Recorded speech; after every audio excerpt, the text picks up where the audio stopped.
Juliet will have a public hearing at City Hall on February 27th, 2023 at 6:15 to consider the following two items on second and final reading. The first of those three items is to amend the Mount Juliet City Code Traffic Commission.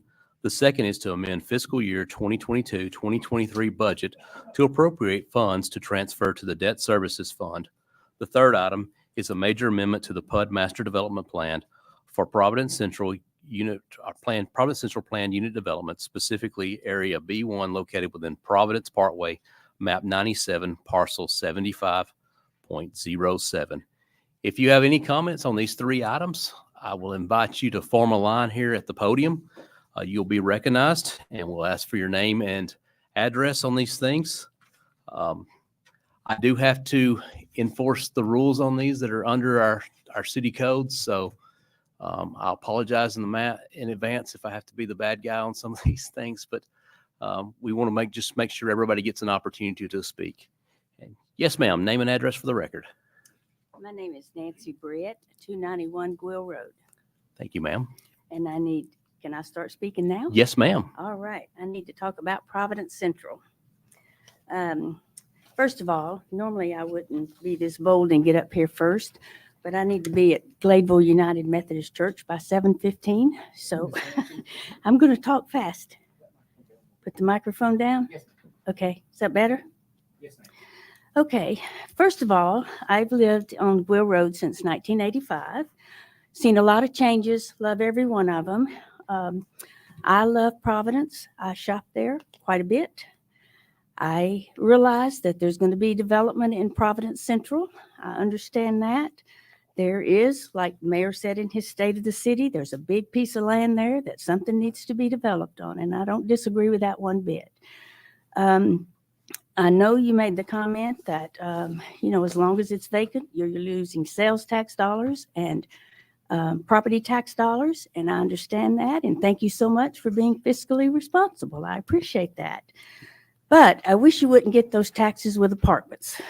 We don't need any more apartments. The whole left side of Providence Central is going to be apartments between Creekstone and Enclave, and now they're grazing Phil Smart's old property. There's plenty of apartments there. Commercial and retail, I love it. Mm-hmm. And the traffic flow is different with commercial and retail. People going to work in the mornings and late afternoons is a gridlock in Providence. On the south side of the interstate, the city limits are like this big. The county limits are like this big. So everybody in the county, like me, we have to travel on those state or city roads that are 2-lane, double yellow line, no curve, no shoulder, and it's just getting worse. It's pure gridlock. So for every one of those apartments you have, more than likely you got 2 cars, and that's just gridlock. I know that there's a lot of theories about people working from home, but let me tell you, when I have to leave my house at 7:15 to get to a 9 o'clock doctor's appointment out by Centennial, it's not tourist in downtown Nashville. People are going back to work. Now, it may not be a 5-day work week, but people are working. There's not maybe a hybrid system, but it's not more people working from home, and we need more housing because more people are working from home. I just don't think that theory's right. And if you're around the Mount Juliet Road, South Mount Juliet Road, anywhere from 6:30 in the morning till 9 o'clock or 3:30 in the afternoon till 6:30, you'll see the gridlock. Most of you don't live over there, so you don't see it. And you probably avoid traveling over there in those hours because of that. But it is pure gridlock. So I know there's going to be commercial. I know there's going to be buildings. I can't wait for BJ's to open. I love the new road on Providence Central, but it's still a 2-lane road. It's got a turning lane, but it's still a 2-lane road. And now you got all this development happening. So anyway, I do think, again, I don't think Mount Juliet needs more housing within that part of the city limits because people are working from home. So I do like the fact that commercial and retail will be there.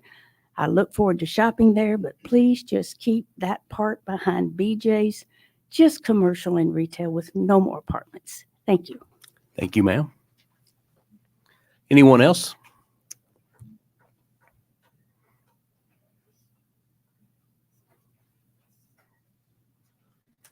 Good afternoon. Stephen Heckendorf, 393 Page Drive. I think on the Providence piece, I reviewed the plans. I had some chance to go through them. I encourage everyone to take a look and ask for the plans so you can read through them. One thing that really concerned me was the fact that this is just a start 300 apartments, because in the plan itself, it says that if fully approved, you're looking at 860 in that area.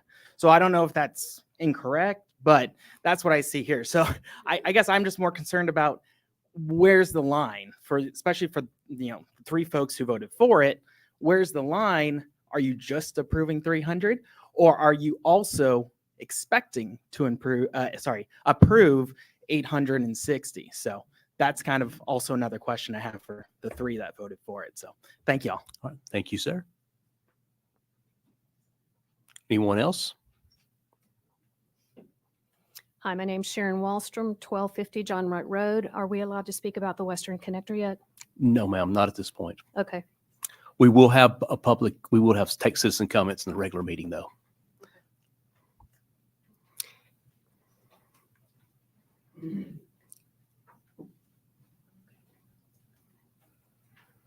Hi, my name is Tawana McPeak, Coward. Yes, Coward. I'm the daughter of Curtis and Wilma McPeak, and I have lived in Mount Juliet pretty much over 50 years. My mom and dad came up here from West Tennessee years ago, long before I was born. They bought property and moved to Mount Juliet. Maybe 1972, I think. The house was built in 73, so I've been here ever since. Grew up here, seen all these changes.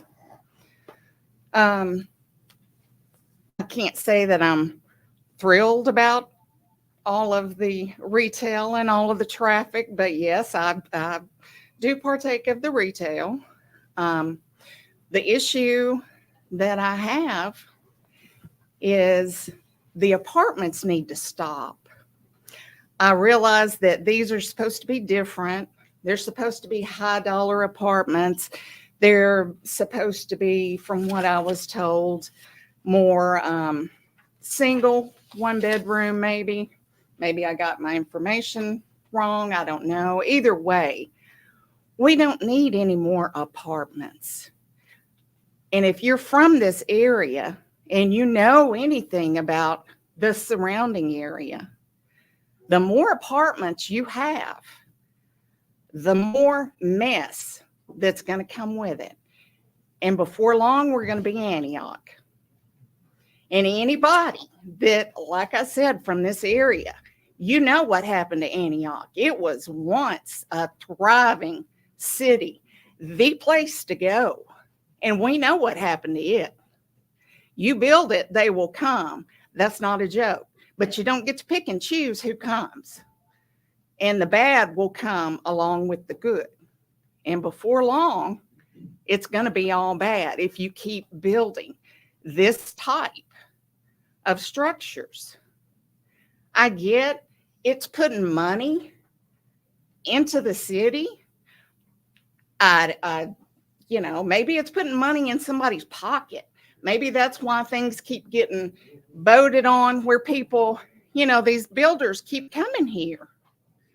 And they're twisting somebody's arm. Well, it's time for somebody to say, we don't need any more right now. Let's just hold off. Because these builders do not care. I've lived on Will Road my whole life. When I grew up, we didn't have city water out there. I don't think we had city water until the mid-1980s. And now, oh my gosh, I can't even get out off of Will Road onto John Hager Road half the time. In fact, I can't even get out of my driveway sometimes. I mean, years ago, it was something if you saw 1 or 2 cars pass.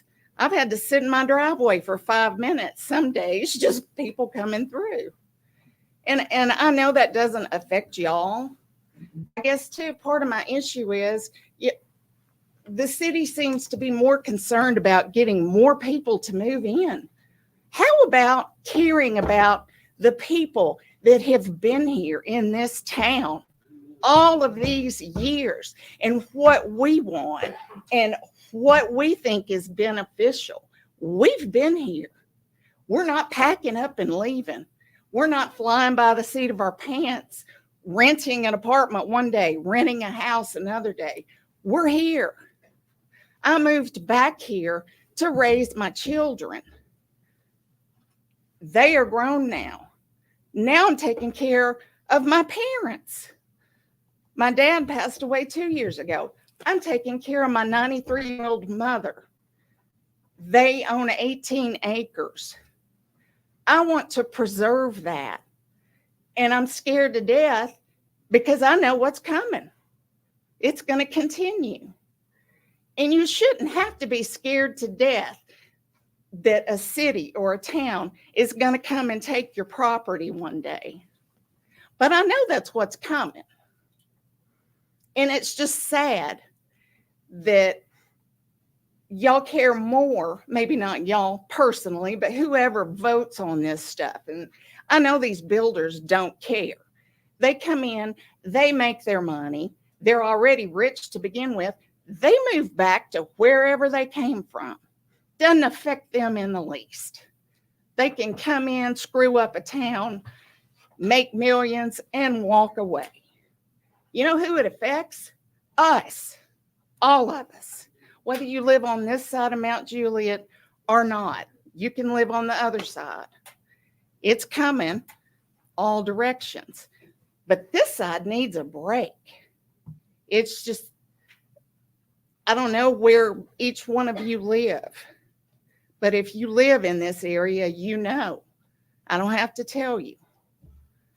And I don't know what else to say except just pleading for y'all to stop and think before you vote for any more things like that to come in this town. Please think about the people, like I said, that have lived here all these years instead of seeing dollar signs for the city. Think about your people that are from this city and that live in this city. Thank you. Thank you, ma'am. Sorry. Order, please. Is there anyone else to address the commission during the public hearing? All right, seeing none, we will adjourn this public hearing and we will reconvene here in a few moments for our regular Juliet Board of Commissioners meeting. We're adjourned.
Good evening, everyone. Welcome to the Mount Juliet Board of Commissioners. The date is February 27, 23, and I will call this meeting to order. Having 4 out of the 5 elected officials present, we do have a quorum here tonight according to our city code, so we'll proceed with conducting the business of the city. At this point, we're at the item on our agenda, which is to set the agenda for tonight. If there's no objection, I'd like to immediately after set agenda add a spot in here for Mr. Renner with Congressman Rose's office to do a quick presentation. If there's no objection, I'd like to add that to the agenda. Hearing none voiced, we will immediately hear that. Also got a request, Ms. Hamblin, make sure I'm telling this right. We have a request to defer 11-1 and 11-2 from the developer tonight. And it's the Sundersville development. They're requesting that it be deferred tonight. And that one will have to be voted on by the board. Is anybody care to make that motion to defer 11-1 and 11-2? Motion. Got a motion. And is there a second on that? Got a second? We'll get to that. So what was the request? To defer the meeting. One meeting. So there's a request from that, from a deferral. Got a motion and a second on that. It's on the table. All in favor of deferral of 11-1 and 11-2 for one meeting, please signify by saying aye. Aye. Any opposed to that? So that will be deferred and come back at the next meeting. It'll be the first one in March. I believe it's going to be March 13th. March 13th is when they're asking to hear that one. So that's to set the agenda. Yeah. And we got another Commissioner Hefner has got a question about the agenda. Yes, can you pull 8A1 ordinance amend city code traffic commission off of consent? I've got an amendment. Oh, yes, definitely. We got an objection to hearing 8-1 on under consent, so we'll move 8-1 out of consent. I'll read that individually. Any other changes on the agenda? So all in favor of the agenda as 3 times amended, please signify by saying aye. Aye. Any opposed? So we've changed it. Excuse me, everyone. Let's keep the chatter, please. So the agenda is set. We have packets in the wire baskets back there if you'd like to follow along. With that, we've got as was published, was going to be 5 items. So we've now got 5 items under new business, 5 items unfinished, and we will have 5 items under new business to be heard. Our next item is going to be a presentation from Mr. Renner from Congressman Rose's office. Good evening, everyone. Ray Render, live at 5413 Pisano Street, right here in God's country, Mount Juliet, Tennessee. Thank you, Mayor, Commissioners, Manager Martin, Manager Luckett. I won't go down the line, but thank you for allowing me to have a few minutes with you tonight. So want to be quick, respect of everybody's time. We've got there's a great citizen that has announced his retirement. And for the past 4 years, prior to January the 3rd, 4th, 5th, 6th, whenever it changed hands in D.C., we represented all of Mount Juliet. We've unfortunately lost a lot of that. But prior to that time, we had all of Mount Juliet. So for that time, Chief Luffman was the fire chief of Mount Juliet. He just announced his retirement recently. So I was telling the congressman about the other day, and he said, what can we do for him? So he's done a lot for Mount Juliet and Wilson County. So if I could ask Chief Luffman to join me here for just a second. So I would like to just read this. It's very, very quick. So Chief, certificate of special congressional recognition presented to you in celebration of your retirement from over 32 years of public service in Mount Juliet in Wilson County, Tennessee. It's dated actually Friday. I think that was your retirement date. 4 o'clock.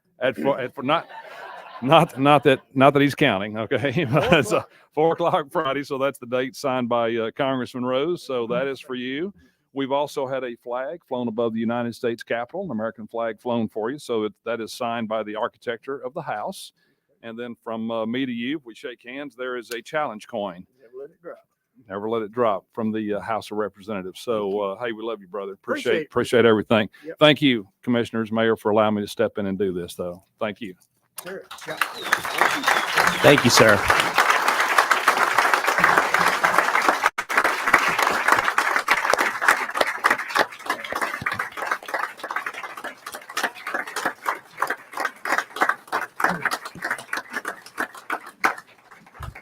I gotta say something funny before I cry. Is there a job in here anywhere, Ray? Well, maybe, you know. Gonna need something at 4:05 Friday. I want to thank y'all. I was not going to cut line with all of these folks here, but if I got this moment, I do want to say to the 5 elected officials and to all the department heads that I've worked with, the city manager, the deputy city manager, I want to say thank you so very much. The last bit since you guys have come on have absolutely been the highlight of my career. And like I said, my job, I had 2 parts to my job, and I feel like I've done them well. Number one was to always tell you what your fire department was capable of and what your fire department was not capable of, and I feel like I've done that. My second job was to make sure that I put the right people in the right places, and I know I've done that. So I appreciate each and every one of you, your faith, your trust, your support, your shoulders to cry on. And I really have enjoyed working with y'all. And I hope that you will continue on. I've left you in really good hands. If you'll look in your Bibles, look at 1 Timothy 4:12, and I'll leave it at that. But thank you so very much from the bottom of my heart. And I will, the next time I'm up here, God bless y'all. Thank you very much.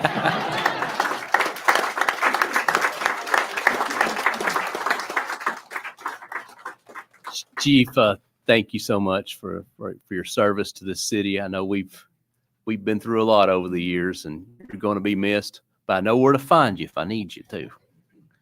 I think there was a little confusion on the deferral of 11.1 and 11.2. Just want to touch on that if you would indulge me for just a second.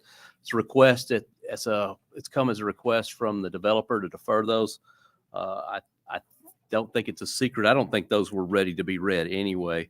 But 11.1 and 11.2, you're definitely welcome to stay and make comments tonight on those items. And we will be back on the next agenda, which will be the 13th. And you're welcome to come back then and make comments again on them. So we will read them on first reading at that point. Unless there's deferral, I can't promise you that they'll pass or not or be voted down, but it'll be heard again on those. So with that, our invocation and pledge of allegiance. Chief Hambrick, would you be kind enough to lead us in the invocation and pledge, please? Let us pray. Almighty God, we come before you tonight to give you thanks, Lord, for who you are. Lord, you're sovereign. Lord, you're holy. We thank you. But we thank you for the forgiveness of sin, Lord, brought by the blood of your precious Son, Jesus Christ. Lord, we thank you for the blessings that you bestowed upon us. Lord, those that you have, those that you're doing now, and Lord, those that you're going to do. We pray that you would just bless our city, Lord, bless our state and this country, Lord, in our world today. Lord, I pray your blessings upon each employee of this city, Lord, each servant that you've called to service of this city, Lord, all of our citizens of this city, Lord, those that transport and just come and visit this city. We pray that you would just protect us. Heavenly Father, we pray that you would continue to honor you, Lord, with the fruit of our lips and with our hearts, Lord, as we go about doing the business and living in the marketplace. Lord, we want to make you known. And so we thank you for the opportunity. We ask your blessings upon these proceedings tonight. We pray for wisdom, for guidance, and for just right instructions. And we just thank you again for the opportunity to serve you. It's in Jesus' name that we pray. Amen. Amen. Let us stand together, please. I pledge allegiance to the flag of the United States of America and to the republic from which it stands, one nation, under God, indivisible, with liberty and justice for all. Thank you, Chief. Next item is approval of the minutes. We have one set of minutes on the agenda to be considered, which is from the regular meeting on February 13th. Is there a motion? A motion and a second. Both items the minutes are on the table. Any questions or comments, revisions? All right, seeing none, all in favor of the minutes as presented, please signify by saying aye. Any opposed? Those carry. Next item on our agenda for the evening is our citizen comments. We'll open the floor up. At this point, we reserve the right to terminate any comments if they become abusive to employees or citizens or fellow board members. The board's under no obligation to respond to questions. You'll be recognized for 3 minutes, and this is pursuant to our city code, Chapter 2, Article 2, Section 220. Just ask that you state your name and address for the record, and we will get you started.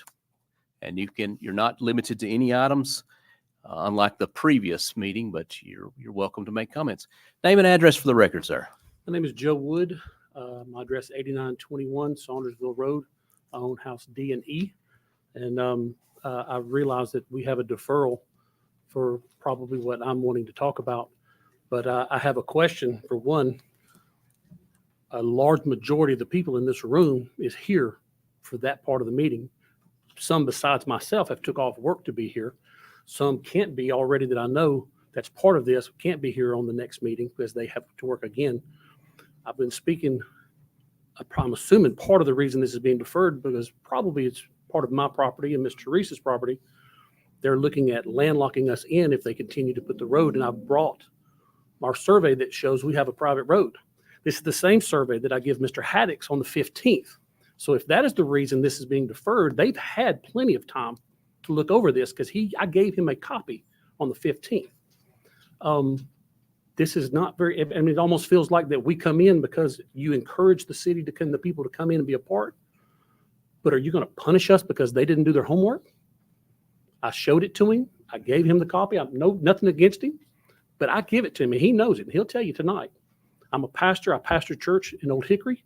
And we have come together as a community because of what they're doing, not only to me, but an overrun and overreach of how many houses on our small road that's already like a racetrack. We have one way in, one way out. I looked at the proposal. They're saying to no longer have my driveway and want to move my driveway to the back of my property, which would be close to where my septic and field lines are, or out the side, which no one has come out and actually looked. But if you look at the pictures, I have a 30-something foot building that comes down the side of my property and a 16-foot building. And I have my 25-foot camper. So am I supposed to move everything so they can reroute a driveway through the side of my property? Absolutely not. I looked and it said in the paperwork, and I know that you're not voting on this tonight, but I got to spill my piece because I've been waiting all day. This is an absolute a hindrance, a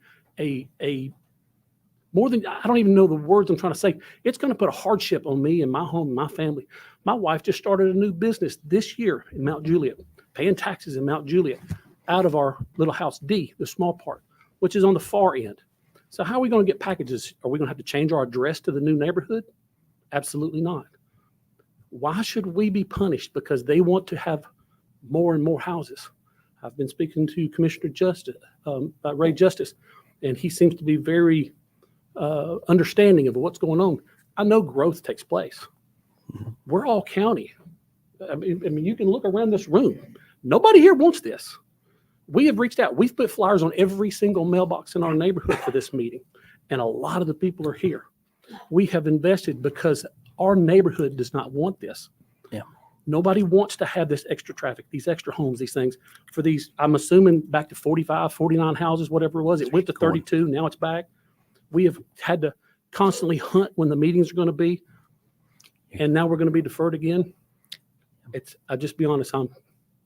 I'm saddened that y'all would allow this to happen. So please, whether it's now or in the future, please consider your people. Yes, Please sir. consider what we're asking you. And Thank you, sir.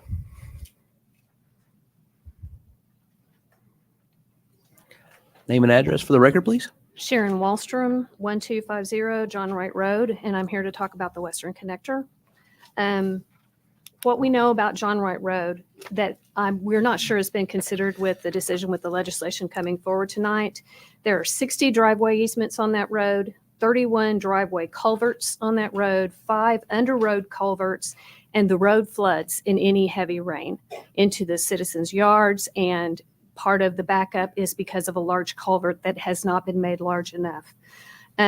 What needs to be done, we need under road culverts to get rid of the water mitigation. We would likely require building a bridge over that one area of the road. If H comes through the way that we can surmise from the map, which is not very clear, you would have to put a road over the creek that runs back there, and you would also have to put a road over the historical landmark fencing, stone fencing in the back of that to get to Old Lebanon Dirt.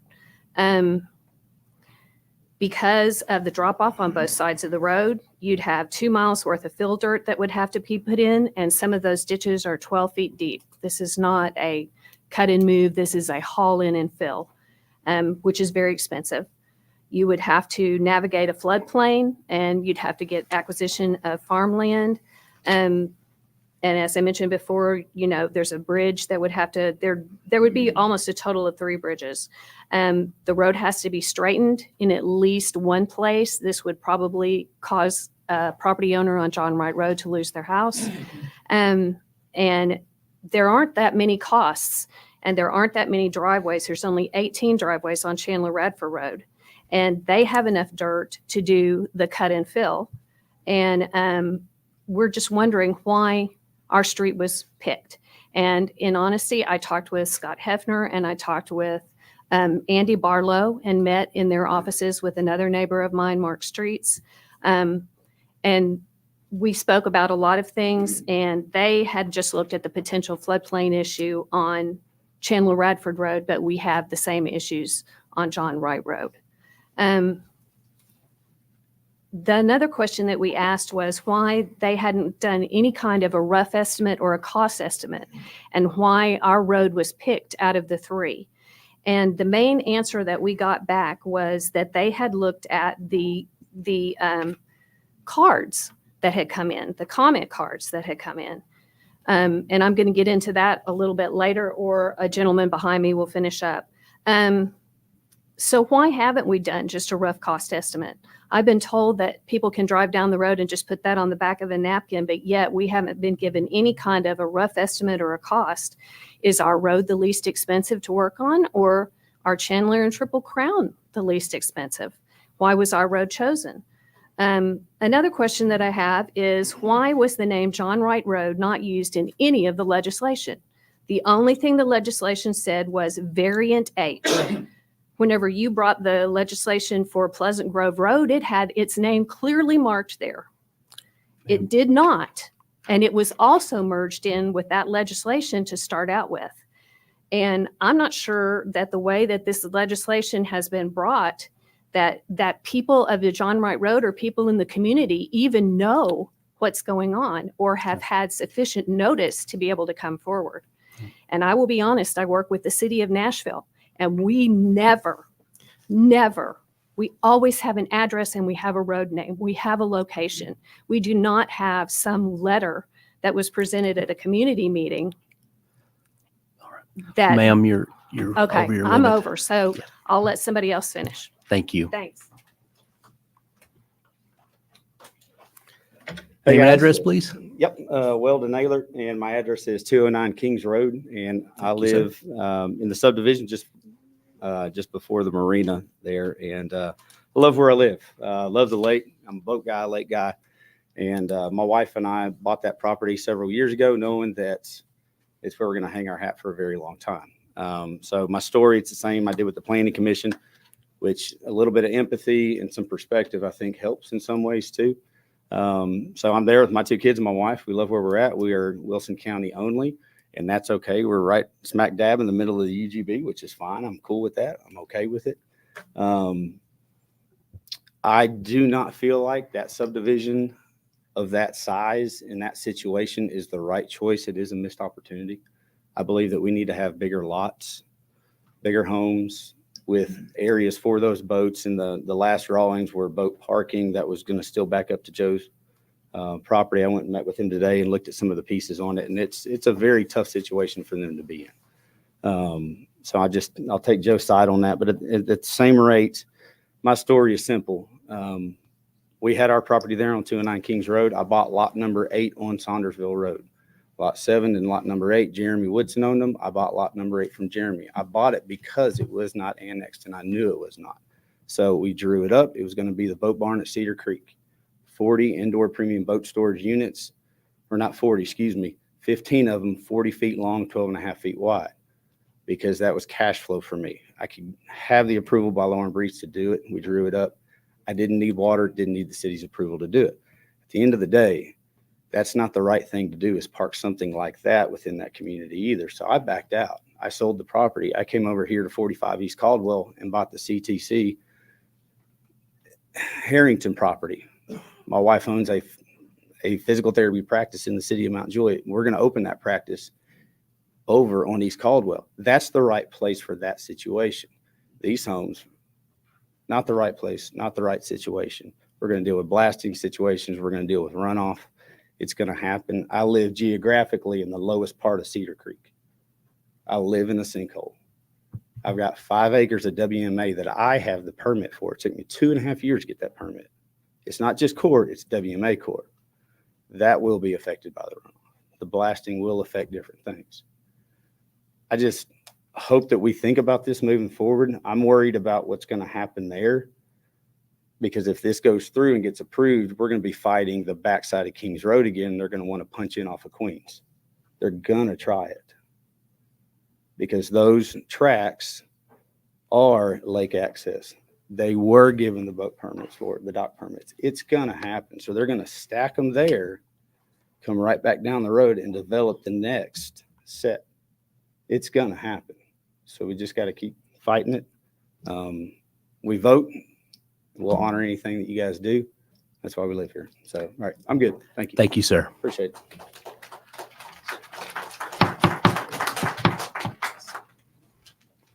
Anyone else for citizen comments? Yes, sir. My name's Steve Pearson, 8751 Saundersville Road. Lived out here for 54 years now, since 1969. And I purchased 2 4.5 acre tracts years and years ago. And Mr. Field said, Steve, you're on a pile of rock. He said, you've only got one perkable site, and it's right in the middle of those 2 4.5 acre tracts. You can build one house there, and that's what I did. I'm next door to this 23 acres. Well, if I could build one house on 9 acres, could they build 2 on that 24 acres? Would that be acceptable? I know that back in 62, they ran the water down through there. It's the water line's breaking all the time. This infrastructure is getting old.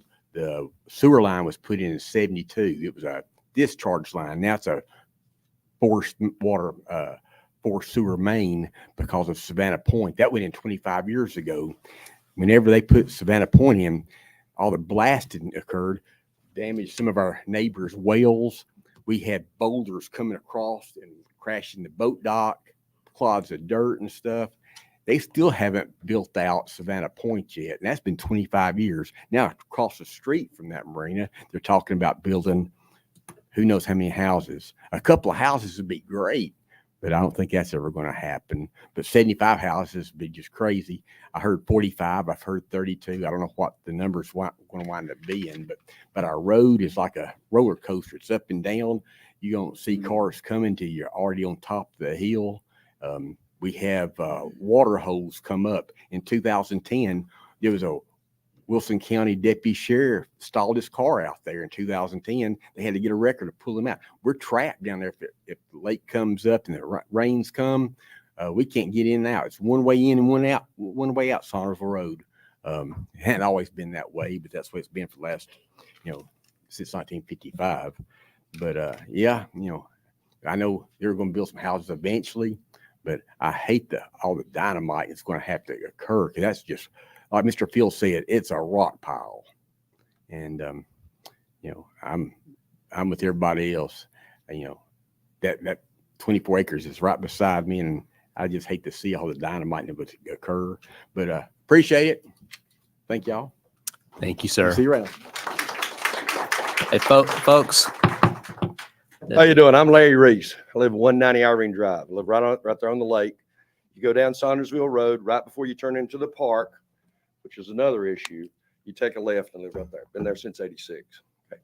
He mentioned it, and I didn't been thinking about this. You remember the flood 2010? Right below his house, if I hadn't have been in a big, huge truck, I couldn't have got back to the house. There's such a water coming down through there. Water got up 2010 there's 100 yards behind my house, probably 50, 60 yards up, and my dock started to float away. What are you going to do with that many houses up there then? And how are they going to get out? Another thing, I know how to blow things up. I'm an old Army tanker, 30 years. I'm used to big machinery. I have walked over every bit of that land because my kids played there. I wonder how the deer that live there don't break their legs getting through it. There's not rocks there. There's boulders higher in this building going down in there. To blow stuff up, they're going to have to drill it, and they're going to have to blow it. They're going to have to blow it above ground. Guys, ladies, you want that going on close to your house? Tell you something else. Nonaville Road's already, you can't get up and down it. Coming down towards the park, you've got a 300 slip marina there, plus the park, plus all those big RVs coming in and out. What are you going to do with that with 28 acres? But the big thing is how to get in there. I'm telling you, go down there and look at this property. It's unbelievable. I've traveled all over the world and been all over the world. That property right there, when they start blasting, it's going to be a nightmare. And I know enough about it because I know how to blow stuff up. I'm good at it too. And I'm telling you, it's going to be a disaster. And I'll tell you something else I'm going to do. If this passes, I'm going to get some professionals out there and I'm going to get them to take a picture of my house all the way around, every single outside thing. And when I see a crack, somebody's going to get sued. Guys, this is not working on this. Go out there and look. Have you been to the property? Have you walked on it? Have you walked on it? No. Have you seen it? Go out there and try it because you'll break a leg getting through it. It's huge. It's unbelievable. It's the worst piece of property I've ever seen in my life, and I'm from the hillbilly in East Tennessee. So anyway, take it for granted. This thing's going to be a terrible mess. It's going to put more traffic on a road that's already a terrible mess. Enough being said on that. Thanks a lot. Thank you, sir. Folks, the clapping is not permitted in here. It's by law. I don't mean to be the bad guy, but I get to beat the gavel. So you can do that. All right. My name's Kevin Kessinger. I'm at 9069 Saundersville Road, and I do not blow up anything. But I do have 53 and a half acres that adjoin the back of this property. I have 2,400 lineal feet that join the back of this property. When you look at your two-dimensional map, what I'd tell you is your two-dimensional map fails to deal with the fact that the runoff and elevation from the peak of that property to Old Hickory Lake is 100 feet. That is the runoff. And that, guess what's between that runoff is my property. Out of this 24 acres, there's at least a third to a half of it is going to drain to my private drive, which is the only access for 3 properties at 9069, 9077, and I don't know what the other one, 9073, I think is his number. But I personally put in $100,000 worth of underground water because I have to, as a Wilson County resident, I run my own water.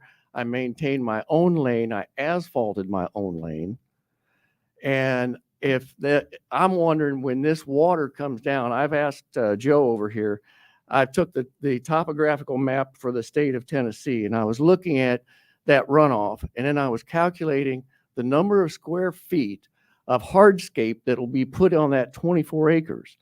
And I actually asked Joe, I said, look, if I have 3,000 square foot homes and I have the number that's been counted, I think there's going to be 600,000 square feet of hardscape between driveways, roofs, and roads.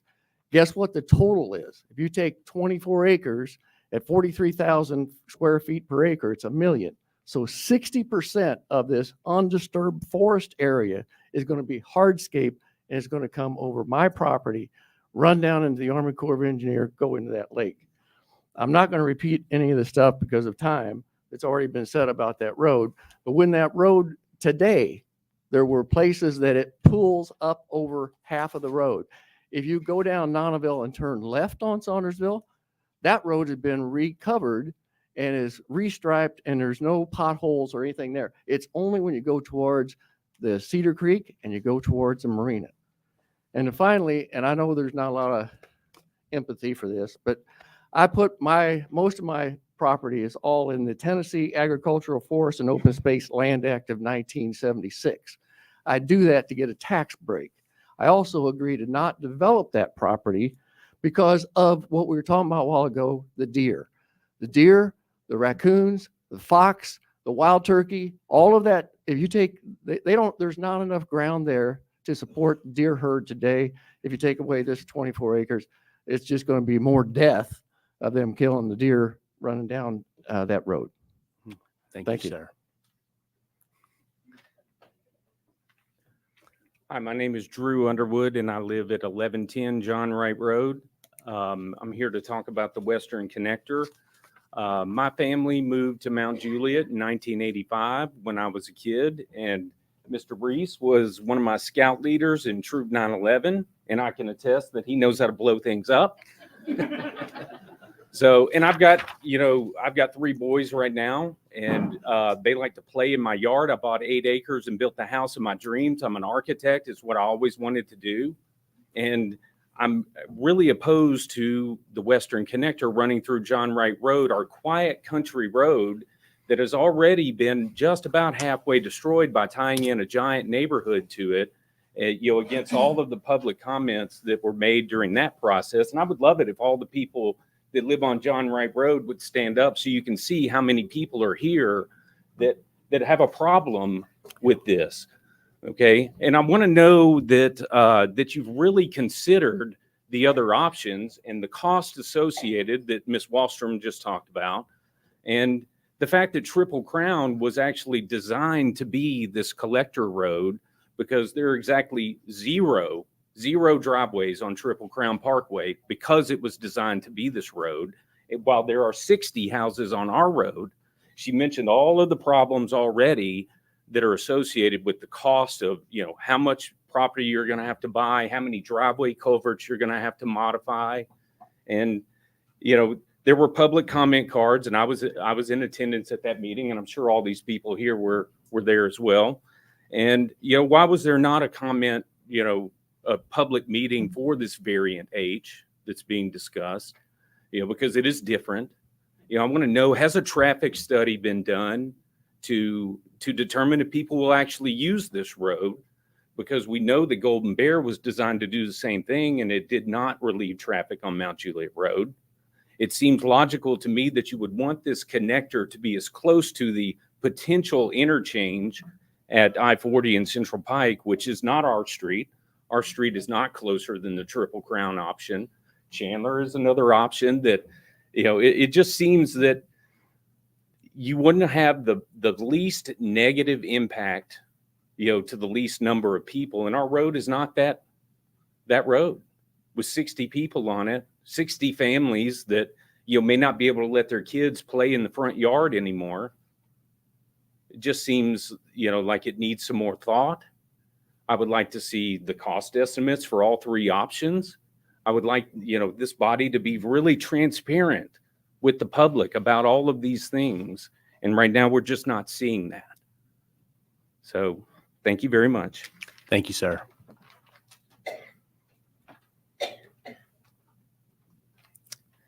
Name and address for the record, please. I'm Sarah Wallstrom. I live at 599 John Wright Road. Tawana Coward made a very good point. Once it starts, where does it stop?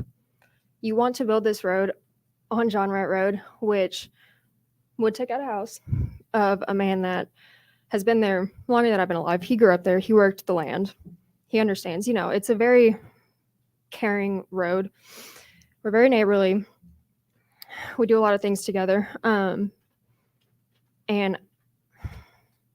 personally, to me, from the last meeting that I went to, the comment cards that were given to the residents of Triple Crown, John Wright Road, and Chandler Road seemed like a trap to me, because you are asking 3 different neighborhoods to point the finger at somebody else that lives close to them, because nobody wants this road, personally. That's why we're all fighting to have it somewhere else. I grew up there. I remember when it was a gravel road, not even 20 years ago. Based on that, it shows that this road was not even built to handle the traffic that Kelsey Glen is bringing in. We have potholes all over the place. We just can't handle it. It floods every time we have a heavy rain. My parents live there. My sister is actually building a family there right now. I want to build a family there. But when it starts, when does it stop? If this road goes through, will people sell their homes? Will developers come in, buy up the land, build apartments, retail? What are they going to do with it? It doesn't matter to them. It matters to us who live there, who want to stay there. And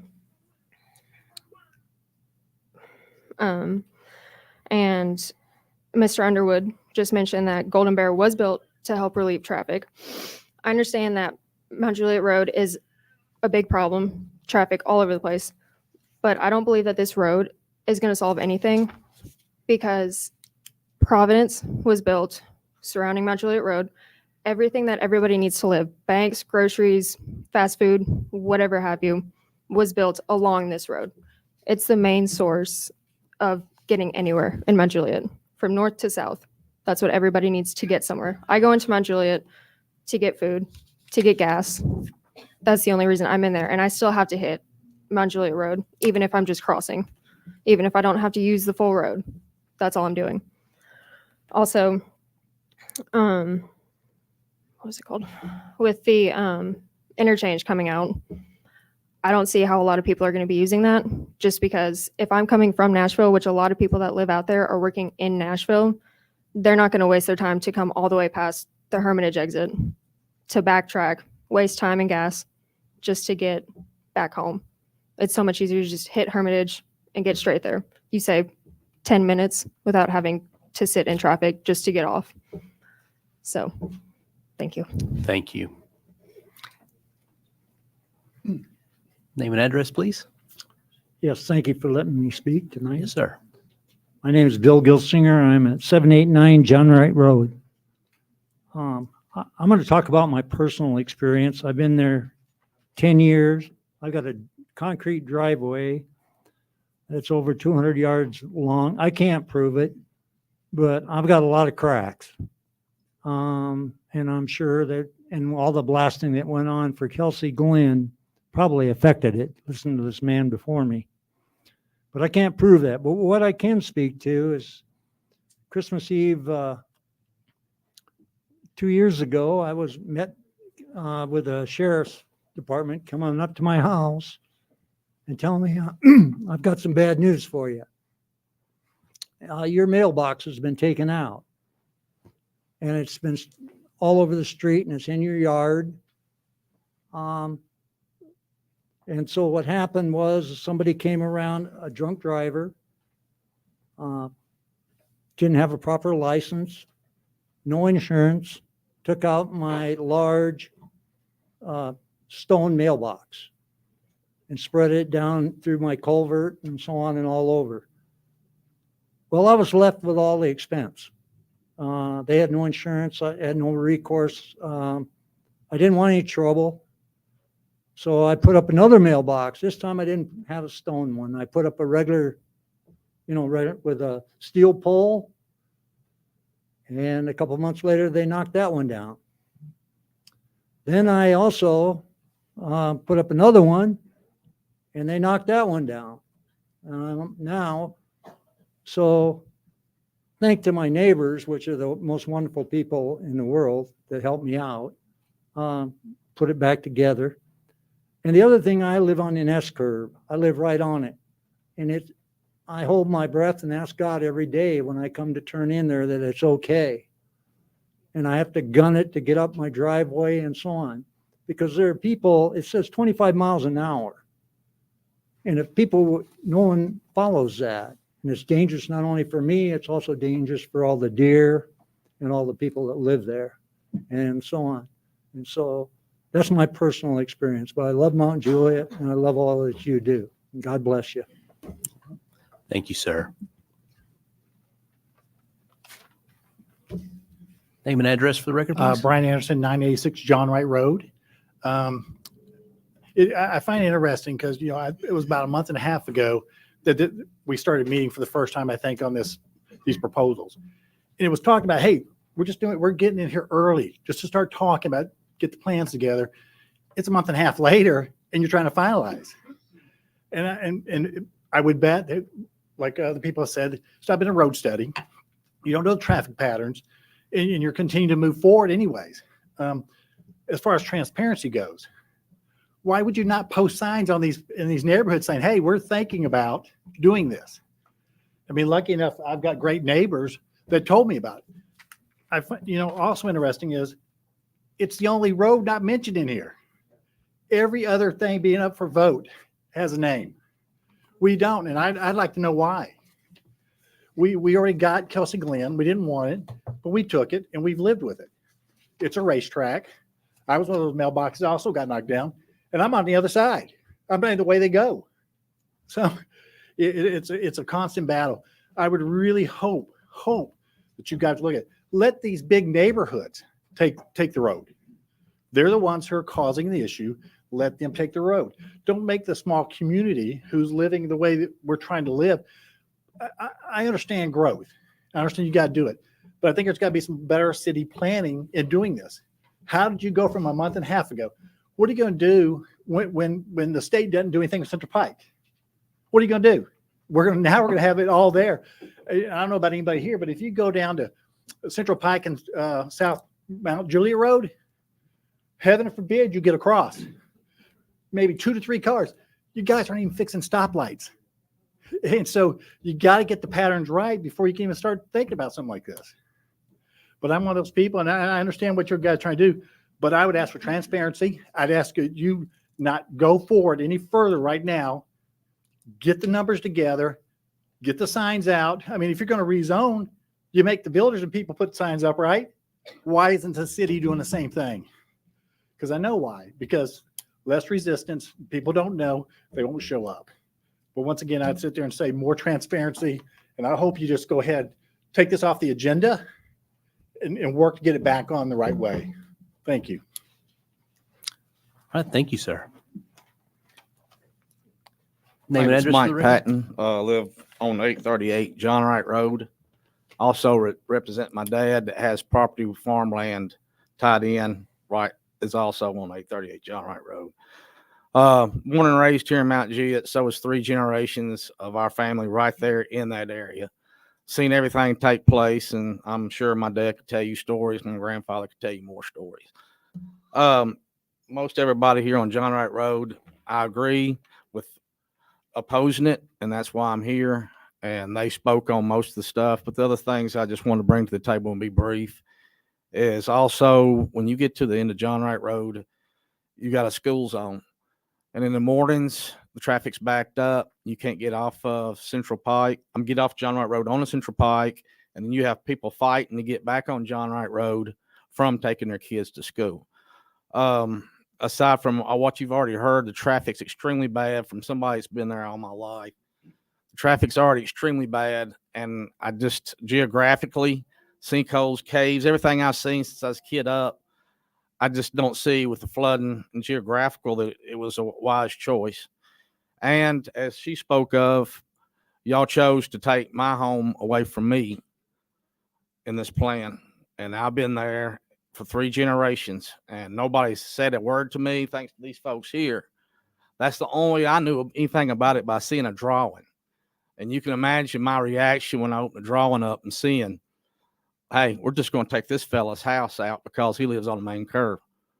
Well, that main curve's been there all my life and nobody's been worried about me or my family on that curve. But now's the time when y'all want to straighten that curve out, which I understand it.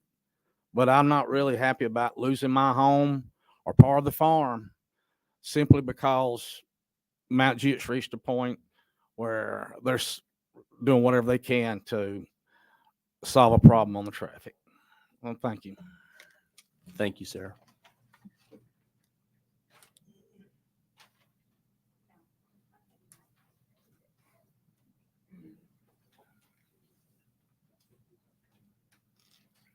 Is there anybody else for citizen comments? Go. Hi, my name's Anissa Sprott, and I live at 185 Hatcher Road. I live on a fourth-generation farm that's located on Old Lebanon Dirt Road, known currently as Jackson Cattle Company or Spry Valley Farms. The Plan K is directed to come through the middle of our farm. Part of that, as I've heard mentioned, we're not taking anybody's farm. We're just putting a road through it. And I understand logically how that sounds, but I want to explain to you how that sounds as a farmer. That puts our pasture on one side of the connector and our essential operations on another. The majority of our pasture would be on the east side of the connector. Our barn, our catch chute, our hay storage, everything we use to care for these animals would be on the western side of this connector. So in the springtime, we have lots of heifers that are having calves. When you have a heifer having a calf, you have to keep a closer eye on her. It's her first calf. She may need help. She may not produce enough milk. We bring those heifers into our front field to keep a closer eye on them. Now we're going to have to hook up a truck and trailer and go stress that animal out to put her on a truck and trailer to bring her across a connector to bring her back to our front lot. If we have heifers that are sick or showing signs of being lame, it's easy for us to bring the entire herd into our front lot, sort them back out, and take care of those heifers or those cows. In the wintertime, haying, now we're going to have to cross the connector multiple times to get the hay over on the other side. My grandfather farmed this land. My parents have farmed this land. My brother and I have farmed this land. And now my children have now started farming this land. I'm begging you, do not take my children's future on this piece of property. Thank you. Thank you, ma'am. My name is Jeff Strickland, 704 Taylor Lane. I am here to talk about Western Connector, Route D. Route D cuts our historic farm perfectly in half. Our farm, it's been in my family about 5 generations, about 100 years. It's originally part of a 1,000-acre Revolutionary War land grant granted to John Williamson in 1791. The Williamson family, either his sons or his grandsons, built our historic farmhouse in the mid to late 1800s. John Williamson is the man who named Green Hill Green Hill. That's how far back our farm goes. You don't get any more historic than the Williamsons in Green Hill. Cloyd's Presbyterian Church, that road behind that church was put down in 1814. That road connects to our house, goes all the way across the northern section of our historic farm and goes back up towards South Green Hill. Down both sides of that road, it's Main Street. So Main Street, down both sides of Main Street are 2 historic stone walls. These are 200-year-old stone walls that are on our property right where Route D is supposed to go. So the city should not be pushing through 200-year-old stone walls. Stonewall Farm, that farm is on the historical registry of, it's on the National Registry of Historic Places. That stone wall continues all the way up Stoner's Creek to South Green Hill Road. That wall was put down in 1905 and it's historic. That wall is right where the city wants to come in. That should be avoided. Our property, whenever they put in Willoughby Station, our house took damage from all the dynamiting that they did. I think we're sitting on bedrock, so we would feel a vibration and then we'd get a crack in our plaster walls from the dynamite. I can't imagine how much damage we're going to take if the city chooses Route D and goes about 200, 300 feet from our house with this road. That's not fair to us. We already have a water main that was forced on us, and now they're going to cut our farm in half. Like the previous person said, when you cut somebody's farm in half, it's devastating. That side of the farm is dead. I might as well pave it. It's gone to us, and that is not fair. In 4 years, we will be a century farm. We meet all the criteria. So in 4 years, if you pick Route D, you'll be cutting a century farm in half. So just like Tate and Ligon were protected, we should be protected. Thank you. Thank you, sir. 704 Taylor Lane, or Route D. Anyone else to address the board? Hello again, Stephen Heckendorf, 393 Page Drive. Let's start with a number 5,000. 5,000 new residents, which amount to 13% of the population. And what do I mean by that? Well, there were originally 4 projects on today's meeting and next meeting. And that's the Green Hill Townhomes. The second meeting's going to be, second reading's going to be next meeting. And that will amount to about 400 people. We have Providence Central, second reading tonight, 300 apartments, 200 one bedrooms and 100 2 bedrooms. And 2 bedrooms are families, which mean schools as well. We have Saundersville, which obviously is being pushed off. That's 45 lots, about 200 people according to the plans. We have mixed use development also, which hasn't been discussed yet. That's also on the agenda tonight for the first reading, from what I understand and what I read. That's about 674 units, 6 units an acre, another 2,000 people estimated.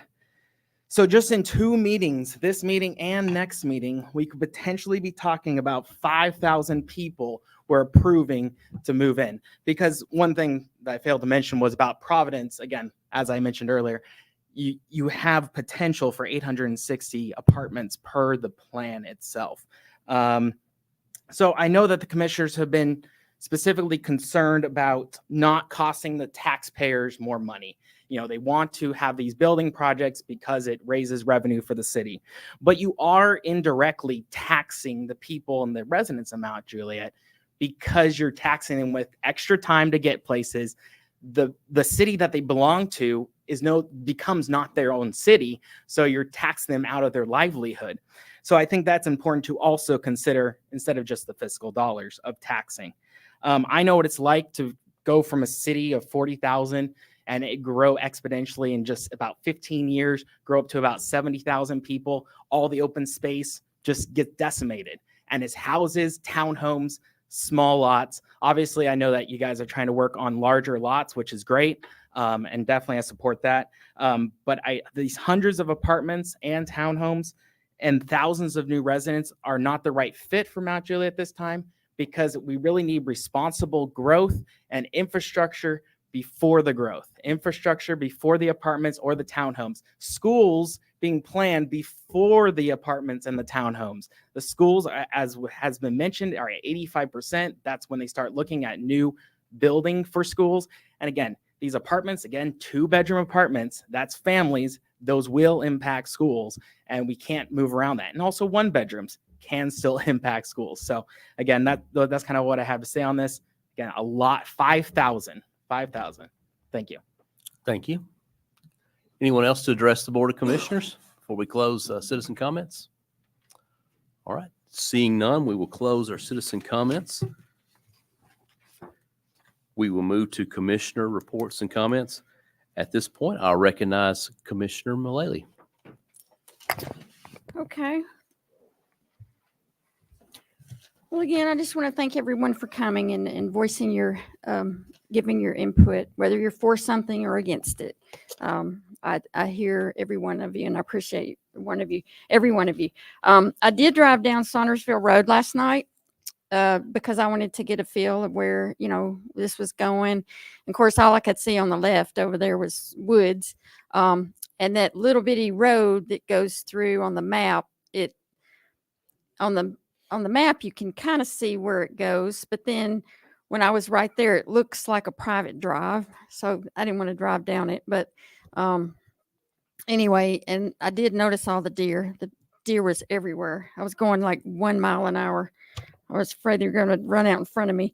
So I want you to know I did drive down the road to see where this was. I also...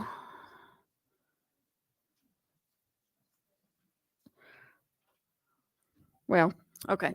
So I do monthly newsletters. If you haven't signed up for them, you can go to jennifermullally.com and subscribe. All you have to do is enter your name and email. I also send out before the agenda. We meet twice a month before the agenda, the weekend before. I also send out notices through email to let you know what's on the agenda, so you won't have to take the extra time to go to the city website. And so I send those out to you so you know what's coming up. You'll also get those if you subscribe by email. I also post them all over social media. I'll be working on my next newsletter this week. I'm a little late on it, so I probably won't make the first, but by the end of the week, it'll be going out. Heads up, down on my end, which is south of the interstate, three-way intersection going in started today at South Rutland and Providence Trail, right there through the Providence area. There's a three-way intersection going in. It's expected to be about 6 to 8 weeks, depending on weather. Let's see. This Friday at 11:30 at the little, where the Welcome to Mount Juliet and the little truck is there, north of West Wilson Middle, where you turn to go down Stoner Creek. We're having our third year remembrance of the tornado there this Friday, if anyone would like to come. I just want to congratulate Chief Luffman on his retirement, and also would like to express condolences of a pedestrian that got hit in Mount Juliet this morning on Lebanon Road. So just lift his family up to you. He was 22. So I had another road I drove down. I can't think what it was, but anyway, that's all I have. Thank you, Commissioner. I'll recognize Commissioner Justice. Thank you, Mayor. And first of all, I want to, it's kind of cool to see some of the people in here, because the folks that come over from off Sonesville Road were people that live over beside me. It's where I live at also, over off Nonneville. It's good to see Steve Pearson. I don't know if he's left or not, but Steve and I grew up together, and his mother was our den mother in Cub Scouts. If any of you can see me in a little Cub Scout uniform. And so, I mean, those are some really good memories. Along with those memories comes the memory of Jamie Luffman, our fire chief and my friend for 40-something years. Jamie came to me and made a comment one time. He said, I want to be the first fire chief for the city of Mount Juliet. And my response, of course, I was working for the Wilson County Sheriff's Department at the time, on patrol up there. And my response was, no, you don't. Not only do you not want to be the first one, you don't want to be the second one either. Let the politics get behind you and get past that position. And then, you come up here and apply. And then I got to tell you, he wound up being the second fire chief. He did not escape the politics. He stood up to them. And he did as fine a job as any human could possibly do of building a fire department from nothing to something. So with Jamie's retirement, leaving the city of Mount Juliet, it leaves a hole. It really does. It leaves a hole in a lot of areas. It leaves a hole in my heart. It does. I mean, fortunately, he was smart enough and had enough wisdom, foresight, as he said, to put people in positions to continue with what he started. But it breaks my heart to see him leave the city of Mount Juliet and leave this fire department, because everything that you see when it comes to this fire department, this grade A, this #1 fire department that is recognized now in such a very short period of time, is recognized statewide across the state of Tennessee. When you talk about the Mount Juliet Fire Department, everything that you see and everything that you hear, every wonderful thing and every good thing, Jamie Luffman had a hand on it. He touched it. So with him leaving, it's personal to me. He is my personal friend. We've laughed together and we've cried together, and when with his retiring, I will tell you there were some tears there as well. So I'm going to miss him. The city of Mount Juliet is going to miss him, and Chief Joey's coming in behind him, I think, as interim chief, if I'm not mistaken, and one of the finest people you'll ever meet. But he's sure got some big shoes to fill. Mayor. Thank you, sir. Next up is our Vice Mayor Trevitt. Thank you, Mayor. Yes, thanks for everybody coming out here tonight. It was a packed house again. It's always difficult to be able to try and figure out that balance, between the folks that show up and the folks that, that may not understand, every type of, cause and effect. The city is growing. I've been here for 10 years, so I haven't hit, 30, 40, 50 years like many of you have. And you guys have built that foundation for families like myself. My wife and our 3 kids have came here, and we love this city, and we are doing whatever we can to put our time and effort into it to try and catch up, to put that same amount of love into the city. So I'm listening to every single one of you guys tonight. I appreciate it. Looking forward to getting more information from many of you. I've gotten a lot of emails, some phone calls. Please keep them coming. And I'll do my best to keep up. Some of you are faster than I, when it comes to 4 or 5 emails in one day. So I'll do my best there. Earlier today we had a quick budget meeting. Just Dana and her team. I appreciate everything that they're doing out there for us to, hold our books accountable, to be transparent, as many of you had discussed tonight. It's all about being transparent. We want to show what every amount, pennies that's spent, every department that is doing their job to, be diligent on what they're spending. Actually, I got a phone call last week that there was some discussions from another department head that there's a possibility of, some savings there of about $150,000 for us. So again, taxpayers' money. So just greatly appreciate all the transparency. Also, this past week, for many of us, if you guys think about this, as you're driving tomorrow, if you're out on the road, whatever, look out your window. Do you see cigarette butts? Do you see trash? Do you see debris laying down the road, compared to other cities? Hardly ever do you see that. Now, I do see a lot of golf carts, city trucks, a lot of people driving up and down the street, picking up our trash, and that city beautiful. Again, even on a Sunday afternoon, as I'm getting phone calls from somebody who left a mattress, box spring, and debris, whether if it fell off of a truck or somebody just decided to throw it on the road.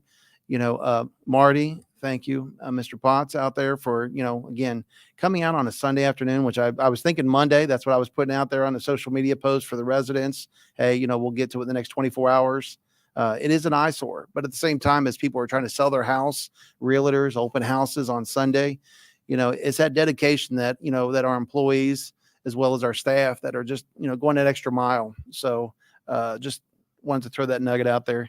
The C-Click fix, I get my alerts every day. I just want to throw that post out there to everybody. Please, as we're rolling into spring weather, we want to know what's going on with your city.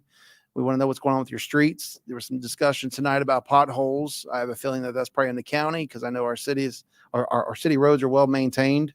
But at the same time, please use that app, take pictures, pass it along to our team so we can, address those issues.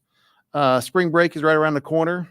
Just wanted to wish all the families safe travels if you guys are traveling, if you guys are staying home and doing stuff with your family and your kids. Take this time to cherish those moments.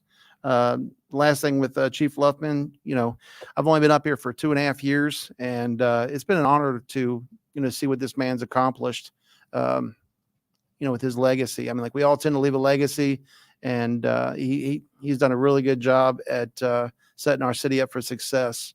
So I appreciate everything that he's doing, and that's why we have hit such great levels with the ISO certification, as well as our citizens that want to move here. So just great job to him, and wish him well on his retirement, and I hope to see him more often as well. Taking time out for him and his family. So, Mayor, that concludes my report. Thank you. Thank you, sir. Commissioner Hefner. Thank you, Mayor. I appreciate everybody coming out this evening, and those watching online. I do recognize quite a few of you from the Planning Commission meeting. I do want to congratulate Chief Luffman on his retirement. I wish him nothing but the best in the future. Saundersville Road, my wife and I camp down there. I've driven my RV, and it's tough. It's really tough. It's a very narrow road, especially when you're passing other RVs coming in and out of there. So I do appreciate the comments with regard to roads on Saunderville Road specifically. March 3rd is coming up, it's 3-year anniversary. Everyone's welcome to come out Friday for the remembrance. I'll certainly be there. Sheila Luckett made the Wilson Post. You were a mover. So congratulations on that. Something a little bit more serious. Growth is going to happen. It's going to, but we, and I mean this collective body and future BOC members, we need to do a better job planning for it. We have a future land use plan that dictates density. We have an infrastructure transportation plan that sets timelines and costs associated with the roads, but the two do not intersect. They're not connected. We approve projects with no or little consideration of where we're at with regards to our roads. Great job building fire stations, which we need. Great job planning police department for future growth, administration offices, future sewer buildings. We do a great job on the infrastructure from the city standpoint, but as far as the city's infrastructure, we do a bad job planning for those. And to put that in perspective, and I'm not just talking about roads, I'm talking about schools as well. I appreciate the comments that were made earlier. I had our GIS coordinator pull some maps. All the commissioners have a copy of these maps. And just to put this in perspective for the PUDs or the projects, residential projects, not including 55 plus, that have already been approved by the BOC, but have not been completed or even started, represents 4,495 residential units. Now, if you take a U.S. Census calculation of 2.78 per household, you're looking at adding another 14,000 residents to Mount Juliet. And that's just on the plans that have already been approved. This is not plans that are coming. These are plans that have already been approved by the BOC. And I took that plan, I took that map and laid that on the school board map so everybody has a perspective of the schools that are going to be impacted. If you include what's already passed the Planning Commission, these have not come before the BOC. We have a few of them on here tonight. You're adding an additional 1,793 residential units. That's coming before us tonight, or have passed the Planning Commission. So you're looking at a total of 17, if those are approved, you're looking at a total of 17,292 citizens that are going to be added. We need to do a better job planning. We need to take a look at our roads. We need to look at the timelines when those roads are going to be built, and we need to make sure that when we're approving these projects going forward, that we're very cognizant of the fact of where we're at on these road plans, because some of these is just not about capacity. It's also about dangerous roads. East Division Street, one of the most dangerous roads, I think, in the county. And we're looking at a project tonight that's going to add 600 some odd residential units in that one project alone, all of which will be utilizing East Division as the commercial property builds out in Golden Bear. So I'm asking respectfully the members of this BOC to please take that in mind. I've got a meeting with Mr. Luttrell Wednesday to get a better understanding of where the school board's at with regards to acquiring land and building schools. Because some of these, if you look at Rutland Elementary is at 97% capacity. 97%. With the projects that have already been approved and the ones that are coming before the BOC, we're adding potentially 2,202 units that will be impacted by Rutland Elementary. We have to take these into consideration when we're looking at these projects. I certainly am. I encourage other board members to do the same. That concludes my comments. Thank you, sir. Well, my comments, I'll say March the 3rd is coming up, which is the anniversary. I unfortunately will be out of town that day, but it's definitely going to be on my mind what we went through here at this city, the impact that we've seen for so many on this. But with that, I also want to just thank everyone that come out to address the Board of Commissioners. One of the things I heard tonight was a lot of feedback about transparency.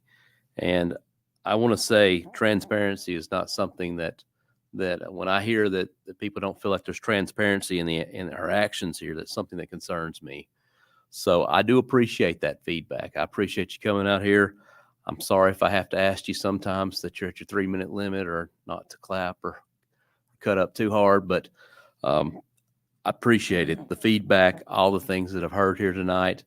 I want to know that from my standpoint, it's never been about trying to hide anything, or we've had public hearings on this. We've talked, and I know if it's not something that you think is going to ever impact you, you're probably not checking out our website on a regular basis to see what the city's up to, or looking at the newspaper postings and see what the city's up to. So I get that. I think we can do a better job of making sure the things are out there. I want you to know the information is there, but I understand too that it's not something that you're always checking on. Sundersville Road, I've driven out there. I've seen it. I see the road. I see the conditions in. We got a request from the developer to defer that. From what I've seen to this point, I know something is probably going to be some changes that come back on that. My first knee-jerk reaction to looking at this is, sometimes it's okay that things are developed out in the county and not in the city. And there's a reason we have an urban area, and there's a reason we have a rural area. And I'm about the right density for things. And if it needs to develop out in the county, and that's what happens, that's what happens on some of these. Some of these projects are just not right for us, and we have to say that. Do also want to recognize the Music City Baptist Church, which had invited me out to their anniversary, their 10th year anniversary. I also got to honor Dr. Graham, who's been celebrating 25 years in ministry. And of course, the 10th anniversary of that church. I appreciate the invitation. Also the PACA Cruiser, which occurred on Saturday. That's an event that takes collections for the Mount Juliet Help Center. And, I got a comment from someone that says, it was a wonderful event, and they were just commenting on it. And I thought to myself, just says a lot about our community, because the people here are really generous. We have a really generous community. And I know every one of you out here, you're thinking about not only yourself, but your neighbors that are well as impacted. So it speaks well.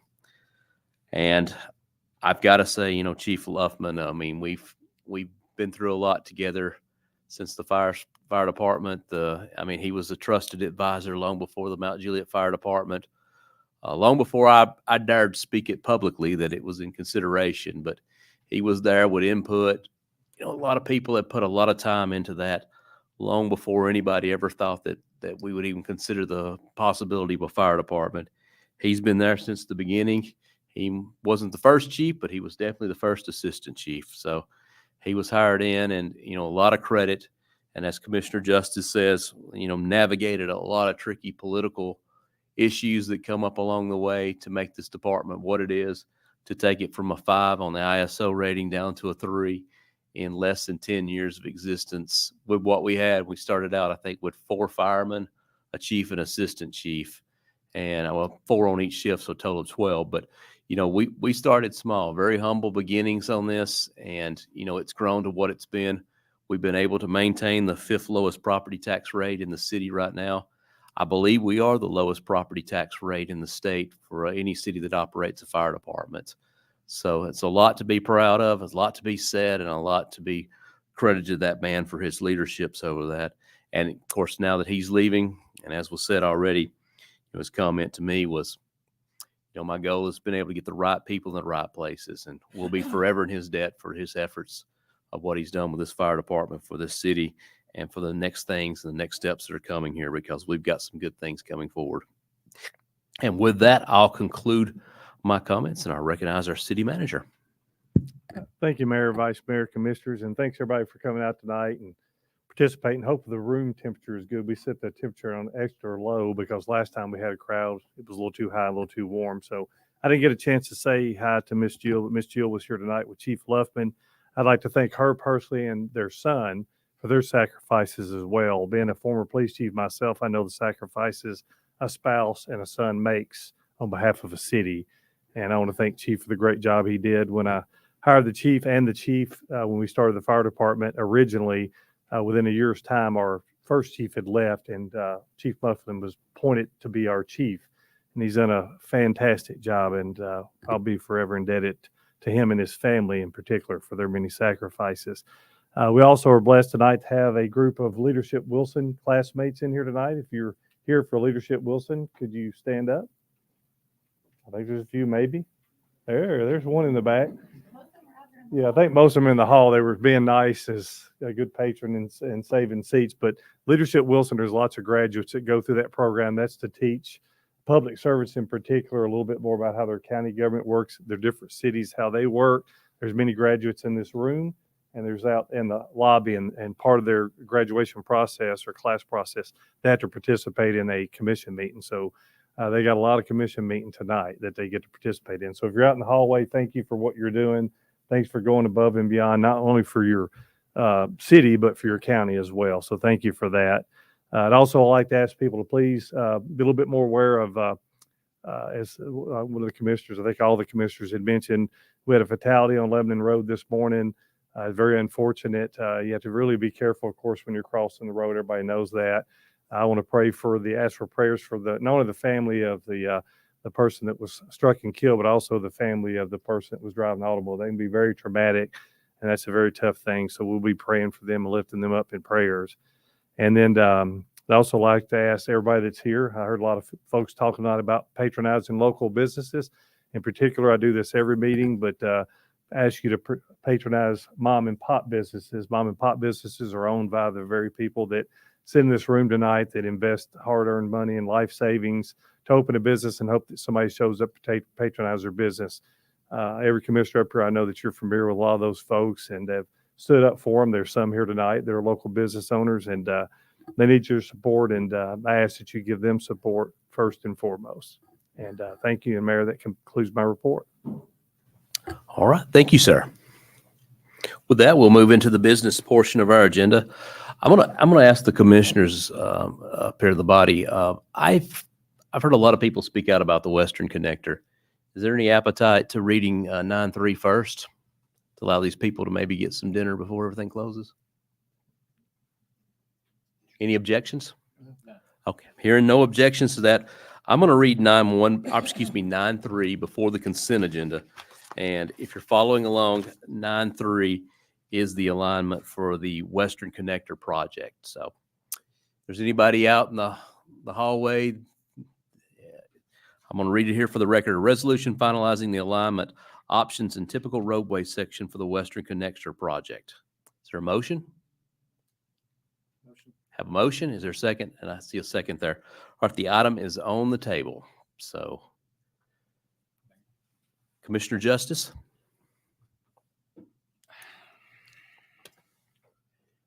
The map that we saw, when we saw it, was the first time we ever saw it. We saw it at the same time that the public did, and then immediately we started having questions asked of us about the routes, and we had no answers. And as you said, when transparency is questioned, a lot of the times it's when we start saying, "Well, we don't know. We don't know." Well, people feel like we do know. The truth is, we don't. We didn't. We had no idea what was going on. And I called attention, as did Commissioner Hefner, to the process that wasn't the greatest process in the world. I think it's something we learned from. I kind of led the charge on the South Green Hill thing to keep from going across the Century Farm. And my thought process was, if we can fix a road that is broken and at the same time create a Western Connector leg, if you would, on the north end, then we were accomplishing something good there. About 23 years ago, when I first got elected up here, we were having these exact same conversations. And we had people coming out using the same arguments. And they were valid arguments then, just like they're valid arguments now. We've got people that have held on to their farms and their land for literally hundreds of years. Ms. Spry, I apologize to you. The fact that you need to come up here to this city commission and beg us, a government agency, we work for you. And the fact that you came in here and said you were begging us not to come across and to kill your farm, I am so sorry. I am so sorry. I can't even express how sorry I am. We should be ashamed for even considering something. It's probably, as Mr. Barlow said, 20 years or more down the road. And to put these people through what we're putting them through, dividing a community that has always been this close, always been close, but we're separating this community over a road that I will not see in my lifetime. It's ridiculous. No investigation has gone into anything but a potential route. I think we talked about that. Commissioner Hefner and I've talked about that. You know, the money aspect of it hasn't been discussed. The community impact is what we're seeing. Mr. Barlow, I will tell you, is probably one of the best engineers I have ever been connected with and been around. And he's got a team that I find second to none when it comes to engineering. The political side of that, though, is not yours to consider, is it? I mean, that's not your job. So I'm not going to put you on the hook on that one. That's, you know, I'm just basically going to say, you know, quit putting us on the hot seat for stuff that we're not going to be responsible for creating or finishing. That's not where we need to be or want to be at this point. And we darn sure do not need to be splitting the community up over a road that we're not probably going to see in our lifetime. I just think it's ridiculous. And again, I apologize. I'm so sorry.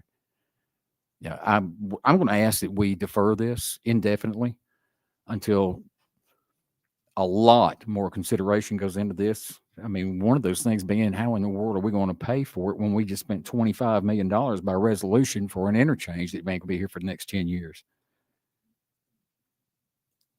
So I'm just going to ask if I can get a second. I would like to defer this indefinitely.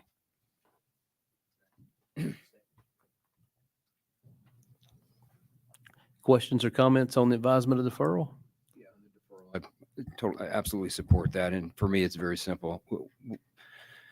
We don't have the costs associated with these routes. I couldn't, in my conscious mind, vote on this tonight, just purely because of that fact. So I'm 100% agree with you, Commissioner Justice. This needs to be deferred indefinitely.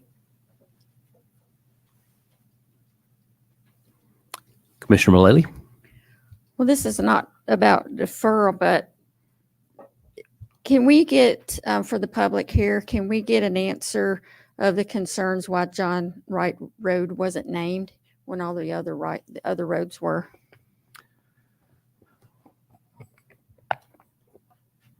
The project as it's termed is Western Connector. Now we didn't identify anything. I mean, we've got alignments D and E that don't have a name. So, you know, as far as the way that we've advertised the project and everything, it's just been one project name. We didn't exclude one road on purpose or anything like that. Okay. Yeah, on the advisement of deferral here, I do think we need to tap the brakes definitely on this and gather more information. Because I don't know what the right answer is on this. I know I don't want to plow through people's farms. I know I don't want to disrupt people's lives. I know, and to your point, comment about planning, I know if we're not doing something now, there will be nothing in the future when we can pay for it or whatever those options are. I know we've got to do something to keep the ball moving forward, but I'm not here to drive down somebody's road or re-engineer the car or change people's or upset people's lives. That's not the goal of this. But a lot of this is response to things. A lot of the things that are impacting this, I don't know anybody on this board was around when they were put into place or around when the other paths were chosen or what. But Commissioner Justice, but I don't know that everybody up here, but we kind of inherit some situations, and you look for options to try to do the right thing to make things better, and sometimes in that effort to try to correct issues, you wind up impacting other people's lives detrimentally. That's not the goal, obviously, to change people's lives or disrupt everything that you have going on here. It's a hard question. If I was forced to pick tonight, like which route, it's hard. I mean, it's really a hard question on this. If you don't do something, all the land gets taken up, all the paths get taken, and you wind up with even more things developed in the way of a potential path. So it's one of those things. I had a boss one time. I asked him for help, and he said, "Well, no clear solution presents itself," and then he walked away. So that wasn't very helpful, and I don't want to just kick the can down the road on future options, but I don't know that I have a path forward on what we have before us, and I'm sorry to say that.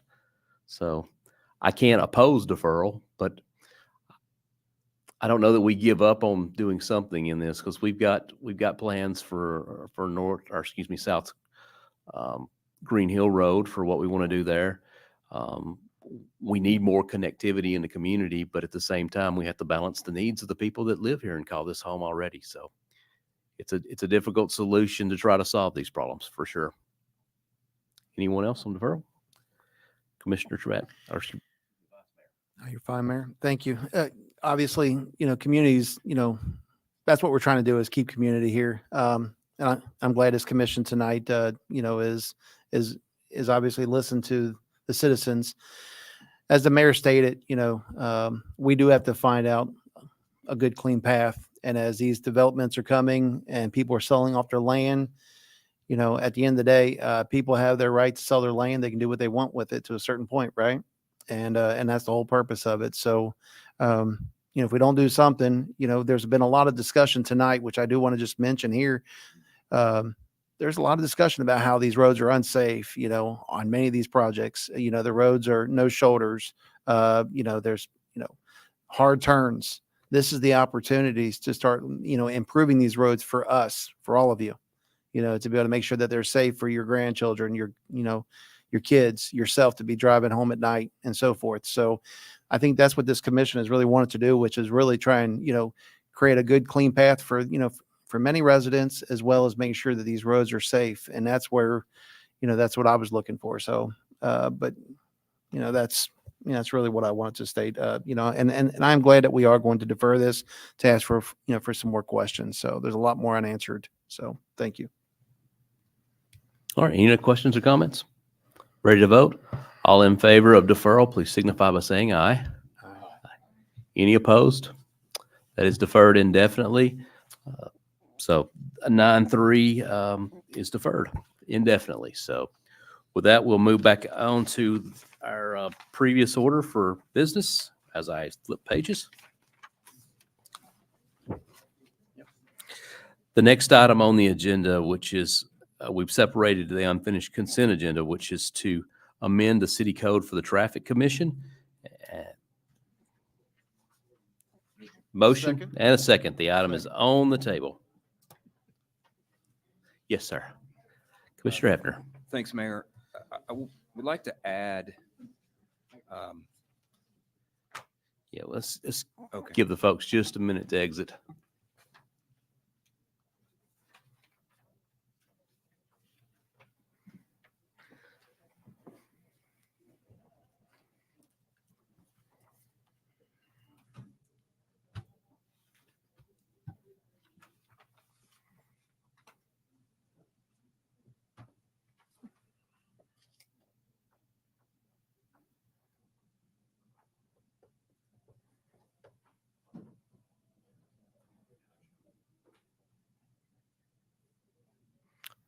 You ready, Commissioner?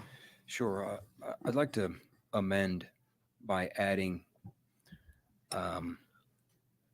currently now, streets can be exempt at the request, exempt from parking.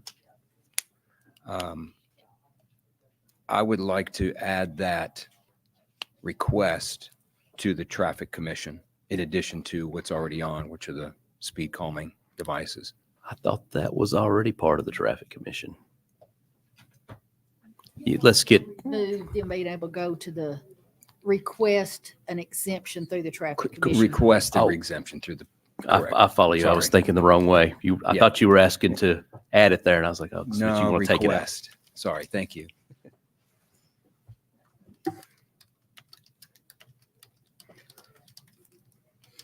That's it. That's an amendment. That's a motion for.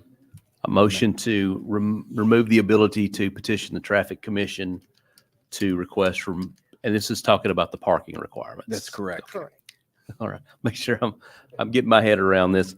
Currently, the Traffic Commission, if I can explain just a second, I'll try to Sure. phrase it, but currently you can go to the Traffic Commission and appeal to have your street exempted from the on-street. That is No correct. parking from 1 a.m. to 5 a.m. That's correct. requirement. And your motion is to remove the ability of people to appeal to the Traffic Commission. That is correct. Sorry. That was a mouthful. You did better than I did. Yeah, Vice Mayor seconded. So we got a motion and a second on the table. We'll go to Commissioner Justice. You have the floor, sir. Why are we taking away the ability for the people to ask for an exception? An HOA, I think, has to make that request, not just an individual. Is that correct? So it could be an individual with the if the street is within an HOA, that is correct.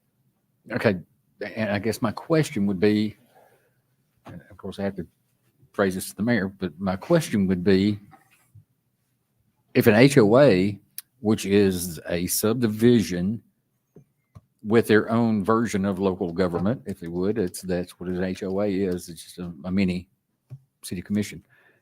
Those people are elected to represent the subdivision. So we are going to take their ability away to ask for that exemption. I'm confused as why we would do that. Well, go ahead. If it's okay. Sorry. Do you have a answer for us, Vice Uh, Mayor?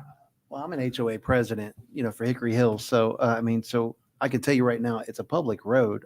I've never had known that there was an answer, like that where I could go and ask for the city to remove, the ability to be able to park on our streets between 1 and 4. It's 1 in 5. I'm sorry, 1 and 5, but it's a public street. Okay. Okay. So why would the HOA be able to, to be able to ask for that variance for one particular street when the whole purpose of this is for safety, right? Because you got the roads on a lot of occasions, which are, like roads tend to get overpacked at night, right? Okay. So, but again, and Mayor, I guess my point is, first of all, Hickory Hills is not the only HOA in the entire city of Mount Juliet. So we're talking about one individual situation. Right. There are other alternatives out there and other subdivisions within the city of Mount Juliet that might have a road wide enough over in Providence, for instance. And I don't know that even exists, but the road may be wider so that, this whole ordinance was created so that fire trucks and larger vehicles could get down regardless. Correct. And I've seen the planning commission go in and say, okay, we want to be able to create on-street parking.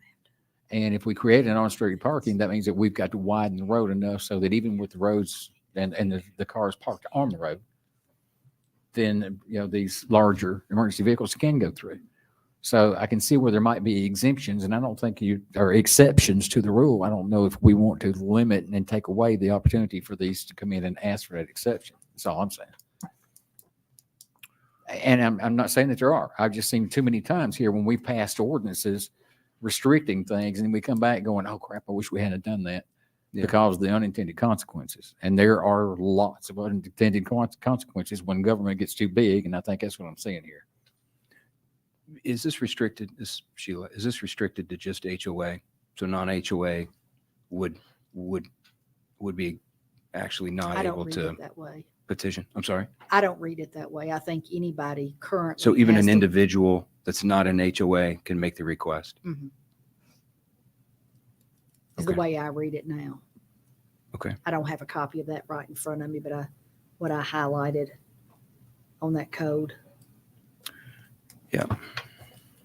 The only time the HOA got mentioned was like in our first amendment when we said non-HOA, and then y'all amended it to take out the HOA. You know, now you can go to the traffic commission. We can't do street common devices without going to the Correct. traffic commission in HOA communities and non-HOA communities. There's no Correct. distinction. Correct. Now, if there is a HOA, I try to contact that HOA with anything going before the traffic commission because I feel like the HOA needs to have input. Okay. I guess in that, Yeah. Mayor, if I may. Well, Sorry. sure. Go ahead. That might be my recommendation as possible to, I understand what you're saying and I applaud it. I get it. What I would suggest though is that we make some recommendations as that there has to be a positive recommendation from the Public Works Director and from the fire department given to the traffic commission before any exemption would be talked about or discussed. Before it's considered? I'm sorry. Before it's considered? Yes, sir. Okay, so what I can do is go ahead and pull out my amendment, and then you do want to amend. You support that? I mean, it's his, but honestly, I mean, I think the whole purpose of this is for safety, and that's what we're trying to accomplish here. And I understand what he's, asking, the board to consider. So I will pull it. I mean, if that's what you're deciding, but I do understand what the whole purpose of this is for the Mount Juliet Police Department and Fire Department to get in and out of these streets safely. Yeah.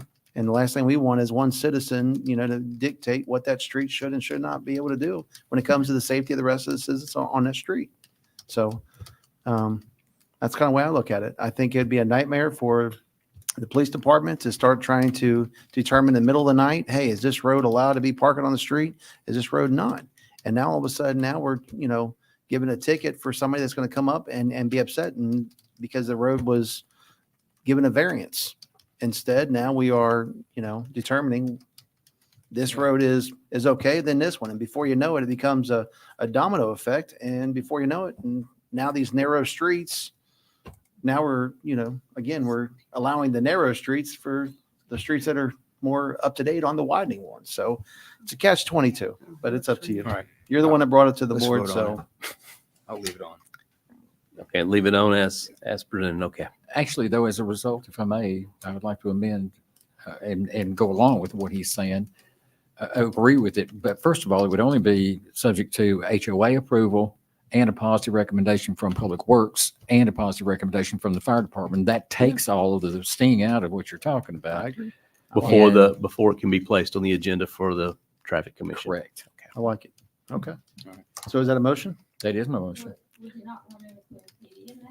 Well, that's what he said, PD and fire. Well, I'm talking about emergency response, period. I'm not just fire department, but you're Yeah. right. We would ask for the police department, but unless it's a SWAT situation, normally they're not Yeah. driving a vehicle that is going to require it to be an extra wide road. Well, I've seen some of them drive, so that might be different conversation. Okay. So that's your amendment? That is. I'll second it. Okay. All right, we're amended amendment. It's gonna be a long night again. Got a second on that. So we're removing the ability of folks to petition to be excluded from the no parking requirements between 1 and 5 to the traffic commission without first receiving a positive recommendation from Public Works and Emergency Services. Once that is achieved, you can then be heard by the traffic commission. Have I summarized this? Sounds good to me. All right, that's what's on the table. Commissioner Mullally, I think you have a question or a comment? Well, not on this amendment, but on the first amendment. I do. Well, it's all one Is now. that, all right. So how many do we know? Well, How it's many? one if it's adopted. I apologize. Okay. How many currently exemptions do we have in the city? Do we know? I don't know of any, and maybe I'm wrong. I don't know. It hasn't been a Zero. problem since 2005 when it was passed. Right now, the only place that you would be allowed in the city, unless I'm wrong, to park on the street would be if the neighborhood has private streets. Or gated community? That's private. Yeah, any gated's going to be private. Yeah. Kenny? You're all correct. The only thing is you do have the option, if you need an exemption for somebody staying with you, or somebody's been flooded out of their house or a house burned and they had to stay with you for an extended period of time, you can make a request to the police department and they'll give you a variance exemption, I guess you'd say. So that's been a very successful option. Yep. So this amendment wouldn't affect that. We're talking about the entire street. We're correct. There's a provision in there to get a street exempt. And I don't believe anybody here knows of any that have been since the Traffic Commission was formed. Director Barlow. Just a point of clarification for on-street parking. We do have some of our newer subdivisions that have started to apply some on-street parking, but that's designated widened out areas that are striped and specifically for parking. So this would exclude those kind of situations. And again, if you had any other maybe neighborhoods and they said, hey, we've got a really wide area and we don't need this wide area, and they wanted to come in and maybe create some dedicated on-street parking, I think that's a different matter than going in here and just saying, okay, neighborhood A or B, y'all can park on the roads over here. So I think I just want to make that distinction of dedicated parking areas. Is excluded. Correct. All right. Are we ready to vote, or any other comments on the amendment? One more comment, if I could. Commissioner? I would like to applaud Commissioner Heffernan for bringing this in. I've never been a fan of our parking ordinance because of the way it was worded. I think it's actually worded wrong, but that's, getting support to change that is ridiculous. So the way you handled that, bringing it in and putting it over into a group of citizens in our city, I think is the best way it could be handled, at least for this particular purpose. So thank you very much for doing that. Well, might have been a suggestion made, which I agreed with 100%. So we'd like to take 100% of that credit, but I cannot. Yeah, you can. Any other questions or comments? All in favor of the amendment, please signify by saying aye. Aye. Aye. Any opposed? That carries. So we're back on the ordinance as once amended now. Any other questions, comments, or changes? Commissioner Mullally? Just curious, if we don't know of any city roads where this was happening, what was the basis of bringing it if there's not a certain road that was a concern? May I answer that? Certainly. When it was brought up, you're talking about the part about the traffic calming devices? Or are you talking about the Street on-street parking. parking? On-street parking is because of the streets that we're doing right now, and it's just like Mr. Barlow said, some of these are already widened. You don't know what these folks are liable to try to do when they come in. We don't know what's going to happen 4 years down the road. So this is a point of clarification for the city commission to make sure it's not an issue 4 years now or 5 years down the road. Okay. Well, I didn't know if something happened or Nothing I'm there aware was of. an issue. It's to keep something from happening. Okay. Correct. Preventive. We'll ask Director Barlow if you've got any other suggestions on far as requests for traffic calming or any of those. When it comes to appeals, we briefly discussed about request, being the folks, instead of just a single person be able to bring a request, that maybe there'd be a petition piece and have the HOA sign off on that before it's considered, instead of just meeting continuously for one-off request if there's no support of the larger community. Yeah, I think that's probably our biggest concern. I don't want to have one individual who may just have it in their head that something's needed, but the rest of the community doesn't like it. As been stated, I think Vice Mayor, you say, each HOA is almost in a way its own sort of sub-governmental body, and I think is a great way to come in and state that, or maybe it's Commissioner Justice. I'll give you credit on that. But that's their own sub-governmental body where I think that gives us a lot of coverage to say we followed the right logical steps and chain of command. So my strong preference on that, any HOA neighborhood, is that we have their buy-in before it's heard by the Traffic Commission.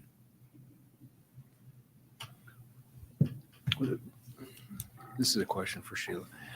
Would we also post a public notice? For traffic commission. Put your mic Yes. down. Yeah, so we Yes. So we It would be put placed signs in the out paper notifying. 30 days prior to the meeting, which our next meeting is scheduled for April 18th. Okay. Between 30 and 60 days, signs will be posted in the area, plus there will be a notice in the paper and on our website. Yeah, so it's providing notification to certainly the folks that are going to be on that street Mhm. that would be impacted by it to come out and be Mhm. heard. So that to me is really the kind of big driver behind it. And the same thing for the speed calming devices, which we can get into that too. But we need to allow for the citizens to be heard, and we need to notify them instead of making these changes. So.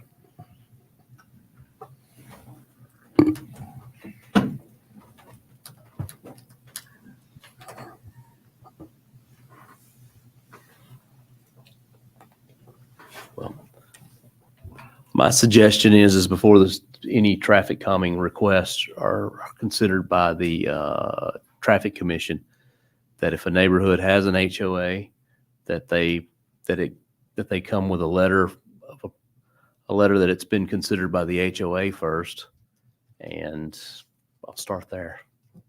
That's my motion. That a requirement for neighborhoods with HOAs. Someone making a request for traffic calming, bring a letter from the HOA signing off on the approval for that before it goes on the agenda. Got a second? Any other questions? Yes, sir. Commissioner Justice. I know this is going to sound, mine is the oldest district in the city. So a lot of the subdivisions that are in my district are not represented by HOAs. So I think what I would like to do is to amend that by saying, and this would be amendment to the amendment if we want to do that. Well, go ahead. Okay. Amendment to the amendment saying that 80% of the residents on that street would have to be in favor of it before it would be considered by the Traffic Commission as well. I was going to get to the people part after the HOA. If you got something, I just want to make sure that. I just thought it'd be easier to vote on them individually. Well, then I take that back without even attempting. We'll work on the second part. Commissioner Mullally. Now, all of this has to start with the speed study by PD and then be approved by Public Works as well, right? It can't just be a decision that the HOA makes.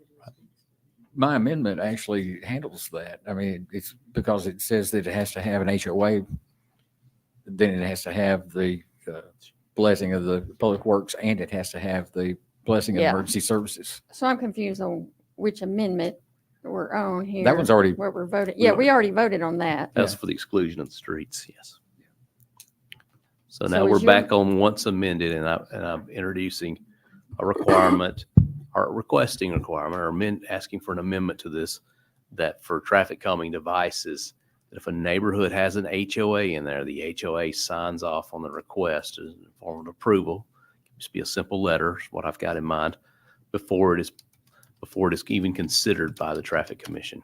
Okay, and this is on the amendment, First Amendment. First Amendment's already passed. This is the Second Amendment. So that was combined. Yeah. So are we on the original? Back to the ordinance. We as amended voted on its the own. amendment that it is subject to HOA approval, Public Works, Fire, and PD. That was voted unanimous.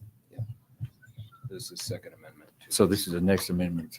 Do we, I think what you're saying is we still need to, we voted on the amendment to the amendment, but we still need to consider that entire amendment. Correct? Yes. Okay. Then I jumped the gun on that. My apologies. If there's no objection, I'd like to call for a vote on that one at this point. on the amendment. Does that require a second at this point? Well, it was already seconded. Okay. Seconded, you made it, no, Manis made it and Hefner seconded. Okay. And I see people looking at me like you're lost. That's okay.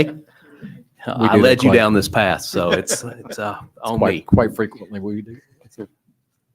So just to back up for just a moment to fix the mess that I've created.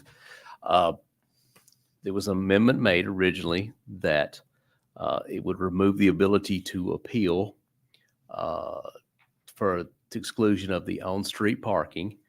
That was the original amendment. Then another amendment was made to require first, before you do that, that police, public works, public works and emergency services sign off on it. And HOA. And HOA. So we voted on that piece to combine it with the First Amendment, but we have not voted on your original amendment to bring us back to the ordinance itself. Right. Does everybody follow? Yes, sir. Okay. So all in favor of the amendment as once amended, please signify by saying aye. Aye. Aye. Any opposed? That passes. Are we good? And we were in the process of considering requiring an HOA approval before the item can be, before traffic calming can be placed on the agenda. Traffic calming request can be placed on the agenda for the Traffic Commission. Everybody good?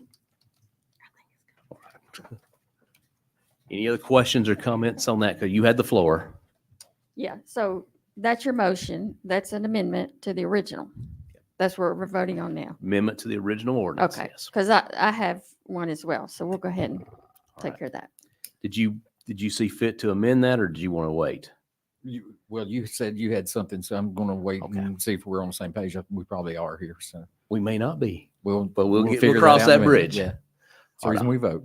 All in favor of the HOA requirement for neighborhoods with HOAs, for a letter from the HOA to accompany the appeal, our traffic calming request, please signify by saying aye. Aye. Any opposed? All right, so we're back on the ordinances twice amendment, and I'll offer you the floor, or I can give Sure. my suggestion. I was going to suggest that I was just going to put a hard number of like 5. The percentages, I hear what you're saying, but somebody's got to go figure out the percentages when they bring it in. In regard to, Well, you got to know how many houses are on a street. Some streets are short, some streets are long. that's the reason I was asking for a percentage rather than a number. That's my problem with percentages. The problem sounds like we haven't hired anybody that's smart enough to do percentages is what it sounds like. So, Well, somebody's got to count the total first. okay. And the person making the appeal is supposed to get these names, correct? Yes. I've got another question that we might need to consider at some point, if I may. Yes. We have one particular road in our city that I am looking at the possibility of trying to ask for some speed bumps, traffic calming devices to be yanked out because it looks like a dirt bike track. You know exactly what road Andy Barlow's over laughing right now because he knows exactly what road I'm talking about, Woodridge. I know. Yeah, it's in my district now, and I mean, literally, it's one right after another, and it's just too many of them. And I'm getting complaints about that. So, is that going to be included in an appeal to pull those? Is that going to be included in this, or if they've been put in? If too many were put in originally, do we have an opportunity to appeal to have those pulled out? Well, can I add here? Originally, all these traffic calming things had, and I'm going back on history now.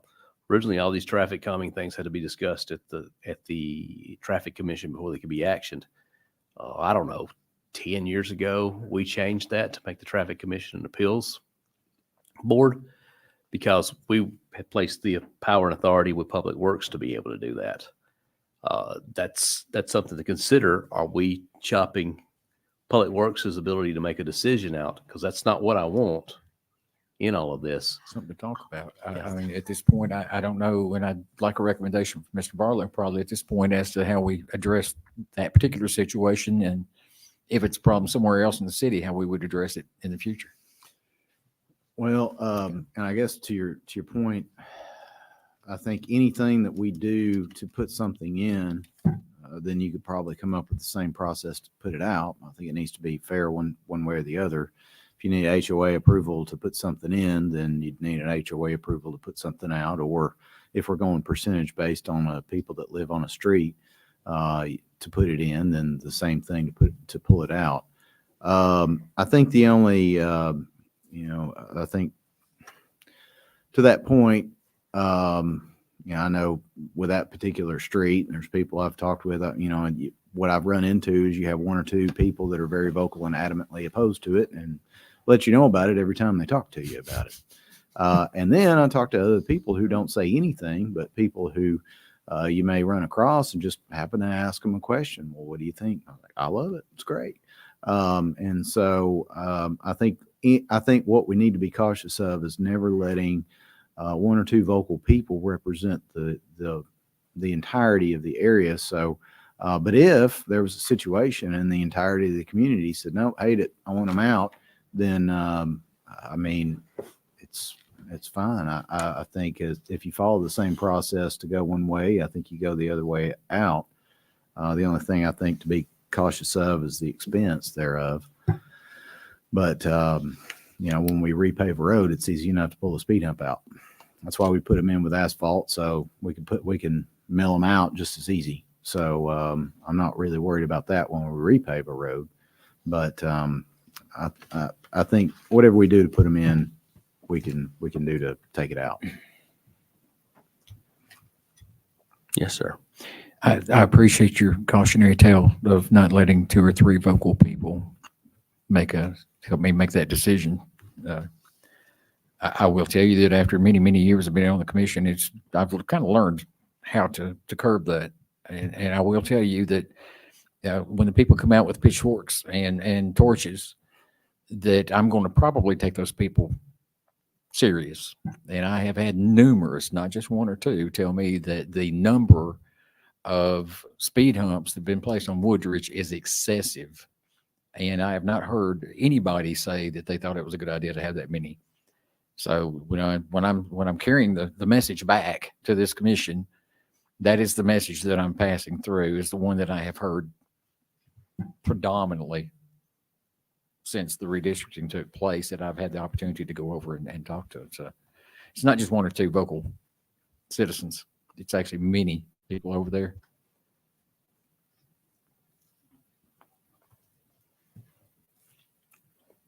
Any questions or comments on? I see. Sorry, I had to add this. For transparency, I thought now might be a good time, because one of the questions that's come up is, could you do the rubber ones? And I wanted to ask Andy, that way if you did put one down and then later on determine, oh gosh, it didn't work out as we'd planned, they'd be a lot easier to remove and then reuse somewhere else. 60-day trial. Yeah. Try before you buy. If you put it in and later on down the road, 2 or 3 years, you didn't like it. So Mr. Barlow, is there one that you could buy that you could put down, and if you ever decided you wanted to remove it, you reuse it somewhere else, repurpose it? Yeah, actually, when we first started into this process of the traffic calming, we looked at those, and the cost that we got at that time, I was shocked, honestly, because I thought, well, these are just simple. You just bolt them down in the pavement, and if you got to take them out, then great. You just go in there and just fill in the holes. But the cost of them was really exorbitant. They were 3 or 4 times the cost of putting them in asphalt. So it was just a matter of cost, and it's still, I mean, that option could still be out there on the table, but we would need to be an initial investment. And we really would just have to be able to do them in sort of a trial situations. Yeah. All right. Did we have an amendment on the table? I think it's the 80% of residents on that street. Have No, you made? no, it's not mine. You haven't made that a motion. No. Yes. Okay. Yeah, I was waiting on the mayor. to Yeah, look something. I was considering 5, making it 5 residents, and I can say my issue with the 80% is you take a street like Eagle Trace, and I don't even know how many houses off that thing, 50 houses or more maybe off that street. if you're the person up front by the road where the speeding's happened, I don't know if you'll ever get 80% agreement on that for the people in the back that aren't getting any traffic. I mean, that seems tough to me to have an 80% requirement, but What if you've got a street that only has 4 residents? I guess it'd be unanimous at that point. Okay. I'm good with 5, by the way. I'll second that if that's what you're. That's where I was driving. I hadn't made that motion, but I was throwing it out there for discussion. I'll make the motion if you want a second. I do. I'll require 5 signatures from 5 residents. Was the second piece on that. Commissioner Mullally, do you have a comment on that? Regardless of how many people are on the street, as long as they get We 5. can say 100% or 5. So that'll cover a minimum of 5 or 100% of the street. If you got 80 on your street and want to get all 80, you'll probably get a lot of support for it. But if you want to just get 5, if you've only got 2 or 3, probably not a traffic problem if you only got 2 or 3, but you can do it that. Is that okay? Do you support that change? I do. All right. Any other questions or comments on that? All right, all in favor of the amendment, please signify by saying aye. Aye. Any Aye. opposed? That carries. We're back on the ordinance. Any other Okay. questions, Commissioner Mullally? All right, I have a concern. All of this is talking about the city doing the speed calming devices. All right, so if there's a situation, which there is on the south end from Waterford Park, where I got them to do speed humps down Sunny Mead. So I don't think this should include development. Well, this, unless I'm mistaken and we're changing something, this is still an appeal by a citizen. So if we've got something in code, and I believe those were included as part of that PUD, Yeah. that's law. Okay, because they're about to happen. The residents have been asking me forever. Yeah, so I just want to make sure that's not messed with. Okay. All right. We ready to vote? All right, all in favor of the ordinance, please signify by saying aye. Aye. Aye. Any Aye. opposed? 8-1 passes on second reading. Yeah. Yeah, that's we're doing well. It's 8:30 and we're finishing up the first item of consent. So we'll move up on the second item here on consent. An ordinance to amend the fiscal year 2022-2023 budget ordinance 2022-32 to appropriate funds to transfer to the debt services fund. Motion. Have a motion and a second. Any comments or discussions on this one? All in favor of the ordinance, please signify by saying aye. Aye. Aye. Aye. Any opposed? 8-2A carries.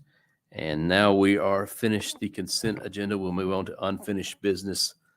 The next, which is second reading for 9-1, an ordinance for a major PUD amendment to the preliminary master development plan for the Providence Central Planned Unit Development, specifically Area B1, being located at Providence Parkway, Mount 97, parcel 75.07 in the city of Mount Juliet, Tennessee, Wilson County. Motion. Motion and a second. The item is on the table. Any questions or comments? Who would like the floor? We ready to vote? No, sir. Nope. But no one wants the floor? I'm sorry. That no one wants the floor? Yeah, I'll take the floor. All right, Started here Commissioner anyway. Justice, we'll let you start. We have a problem, Houston. We have all sit here and talked tonight about traffic. We have had, this meeting has been a lot about traffic. Pretty much every meeting that we have is about traffic. We had a meeting last meeting we had, we beat this poor developer to death over traffic. And then turned around and said it was okay to put 300 more apartments into a circumstance where it's going to do nothing but create traffic. Now, I will tell you that, you know, if there was a interchange involved, probably be a whole different conversation, but there's not, because it's not going to be here for 8 to 10 years. And that's based on every conversation I've had with anybody. So now we're going to turn around and put more traffic. Now they said it's okay because what they're going to do is they're going to put it on Providence Parkway, and Providence Parkway is going to come out on Mount Juliet Road, but it's right there close to the interstate, so it's not going to create a bunch more traffic. We are creating a whole new group of people who's going to be ticked off at the city of Mount Juliet because they're sitting in traffic. Now, as Mr. Barlow is so fond of saying, and I really appreciate this from many, many years ago, and it's kind of stuck in my head, if you're sitting in traffic, you are traffic. Nobody's happy about it. For us to turn around and say, hey, we're not going to put any more apartments over here, for us to pass amendments specifically so that we don't allow additional apartments, and then we turn around and completely go against those two things I just mentioned. I believe as citizen advocates that we're betraying the people that trust us to make the right decisions. And I don't think anybody at this table is going to do that intentionally, ever. Not intentionally. Now, I'm not saying you might do it by accident by doing something. You know, we've all done stupid things, me probably more than others, but you know, we've got numerous pieces of property, and I had this brought to my attention by Mr. Minton, who owns some property over there recently. He was talking about Harrington. He's talking about, and Ms. Malay, you'll know some of the other subdivisions. I can't think of their names. Walton's Grove, I think maybe it was one of them, that is over on Central Pike. I have consistently voted against every single one of those because as a retired traffic police officer, I can tell you that when you've got 35-mile-an-hour speed zone and it's legislated by the state of Tennessee that it's going to be a 35-mile-an-hour speed zone, that means that that's not a good road to be driving on. I personally have worked fatalities on Central Pike near the location that we're talking about tonight.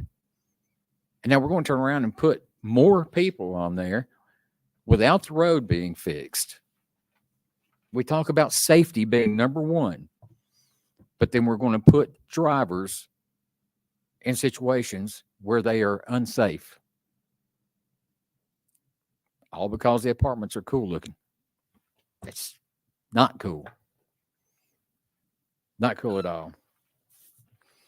I will tell you also, in all those subdivisions that we're talking about up and down through there, if somebody had come to us and said, I want 1,000 apartments, everybody at this table would have said, you've lost your mind, you're smoking crack, you need to go check yourself into a rehab.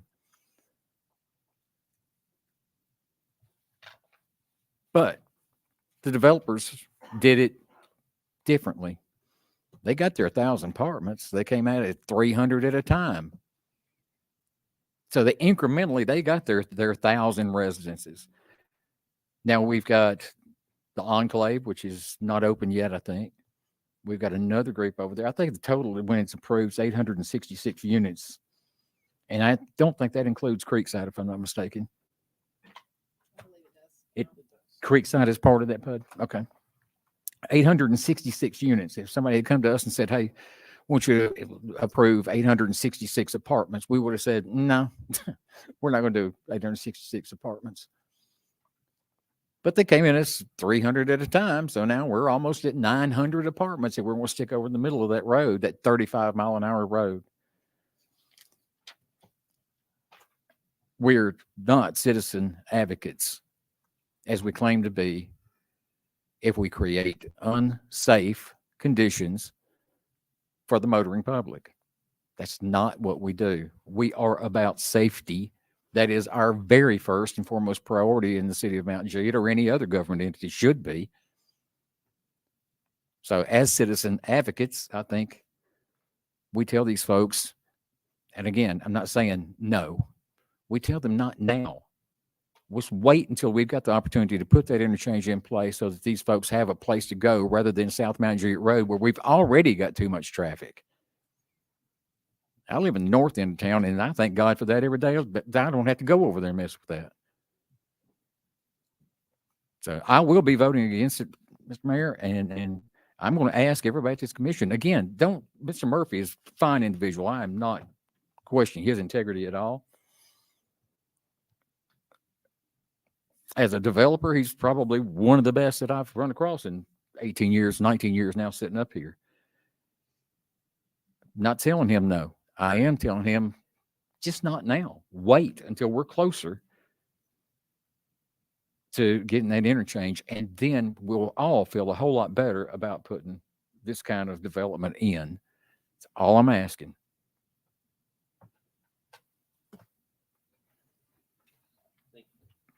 Thank you, sir.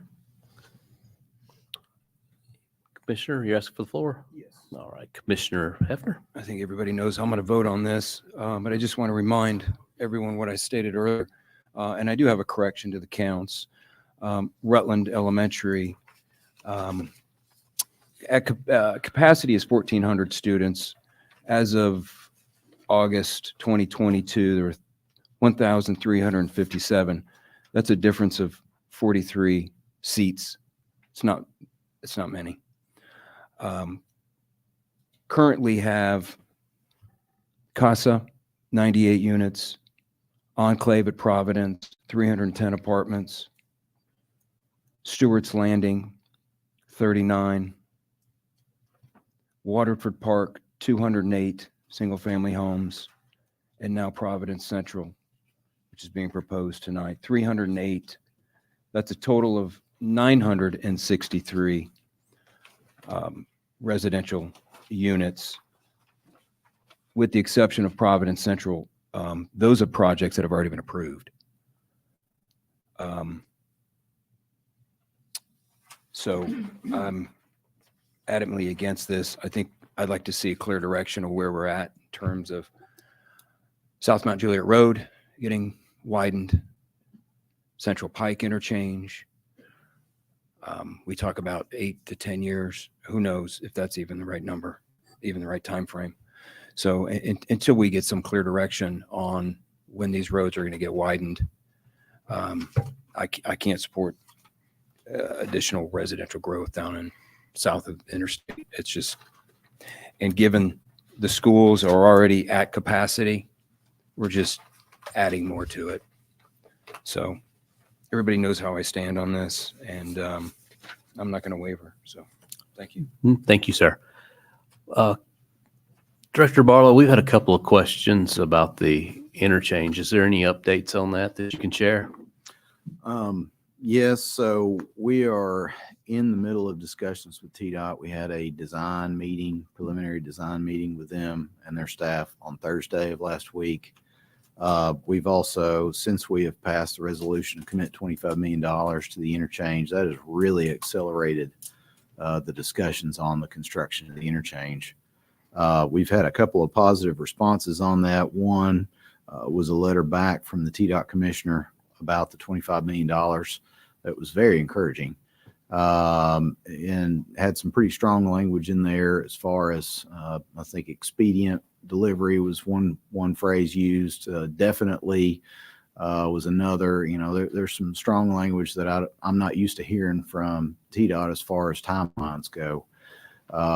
We are to have a follow-up meeting with the top TDOT brass. I think that's going to be at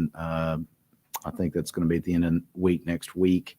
And so we're going to be meeting with them to have a little bit more defined idea of what our contribution is going to be going toward and what the expectations that we have with that $25 million and what that looks like. In our design meeting on Thursday, we talked about Pleasant Grove Road and how that interacts with the interchange and Central Pike widening at the interchange. And just the kind of, I guess, point of clarification, the interchange is not just at the interstate. It starts probably about 1,500 feet west of Pleasant Grove Road, and it's going to end probably about, I'd say about 1,000 feet or so south of Providence Parkway.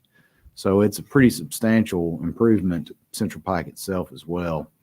But in that, we talked about the timeframes for Pleasant Grove Road versus the interchange. And one of the things that the TDOT project manager said was that now that they have the hard contribution from the city in hand, that has greatly accelerated the timeframe for the interchange.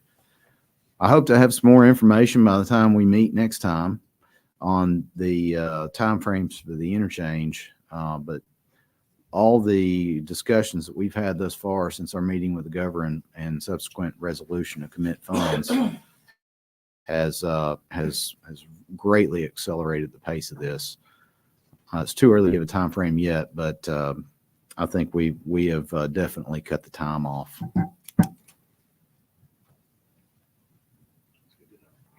Thank you. So it sounds like it's had its desired effect to get the state's attention. Absolutely. So that's positive news.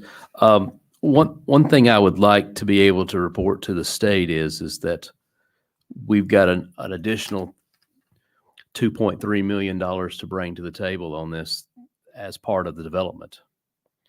And we've talked about some contributions to this from this project based on this. So if it's okay, I'm gonna read those here, and I'm gonna make a motion that they be accepted. I'll read them individually and ask that they be accepted individually. The first one is the developer agrees to contribute $7,500 per residential unit within the B1 phase of the development. This includes a $2,500 per unit credit for the widening of Providence Parkway to 5 lanes plus associated deceleration lanes. The remaining $5,000 per unit contribution shall be dedicated towards the Central Pike interchange and our associated road widening. Is there a second? I have a second on that. Any questions or comments on that proposed amendment?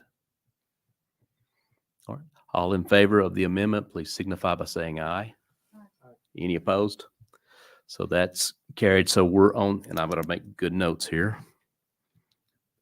Ordinance once amended. My second one is the Providence Central PUD previously noted the development agrees to dedicate all necessary right-of-way for the Central Pike Interchange project.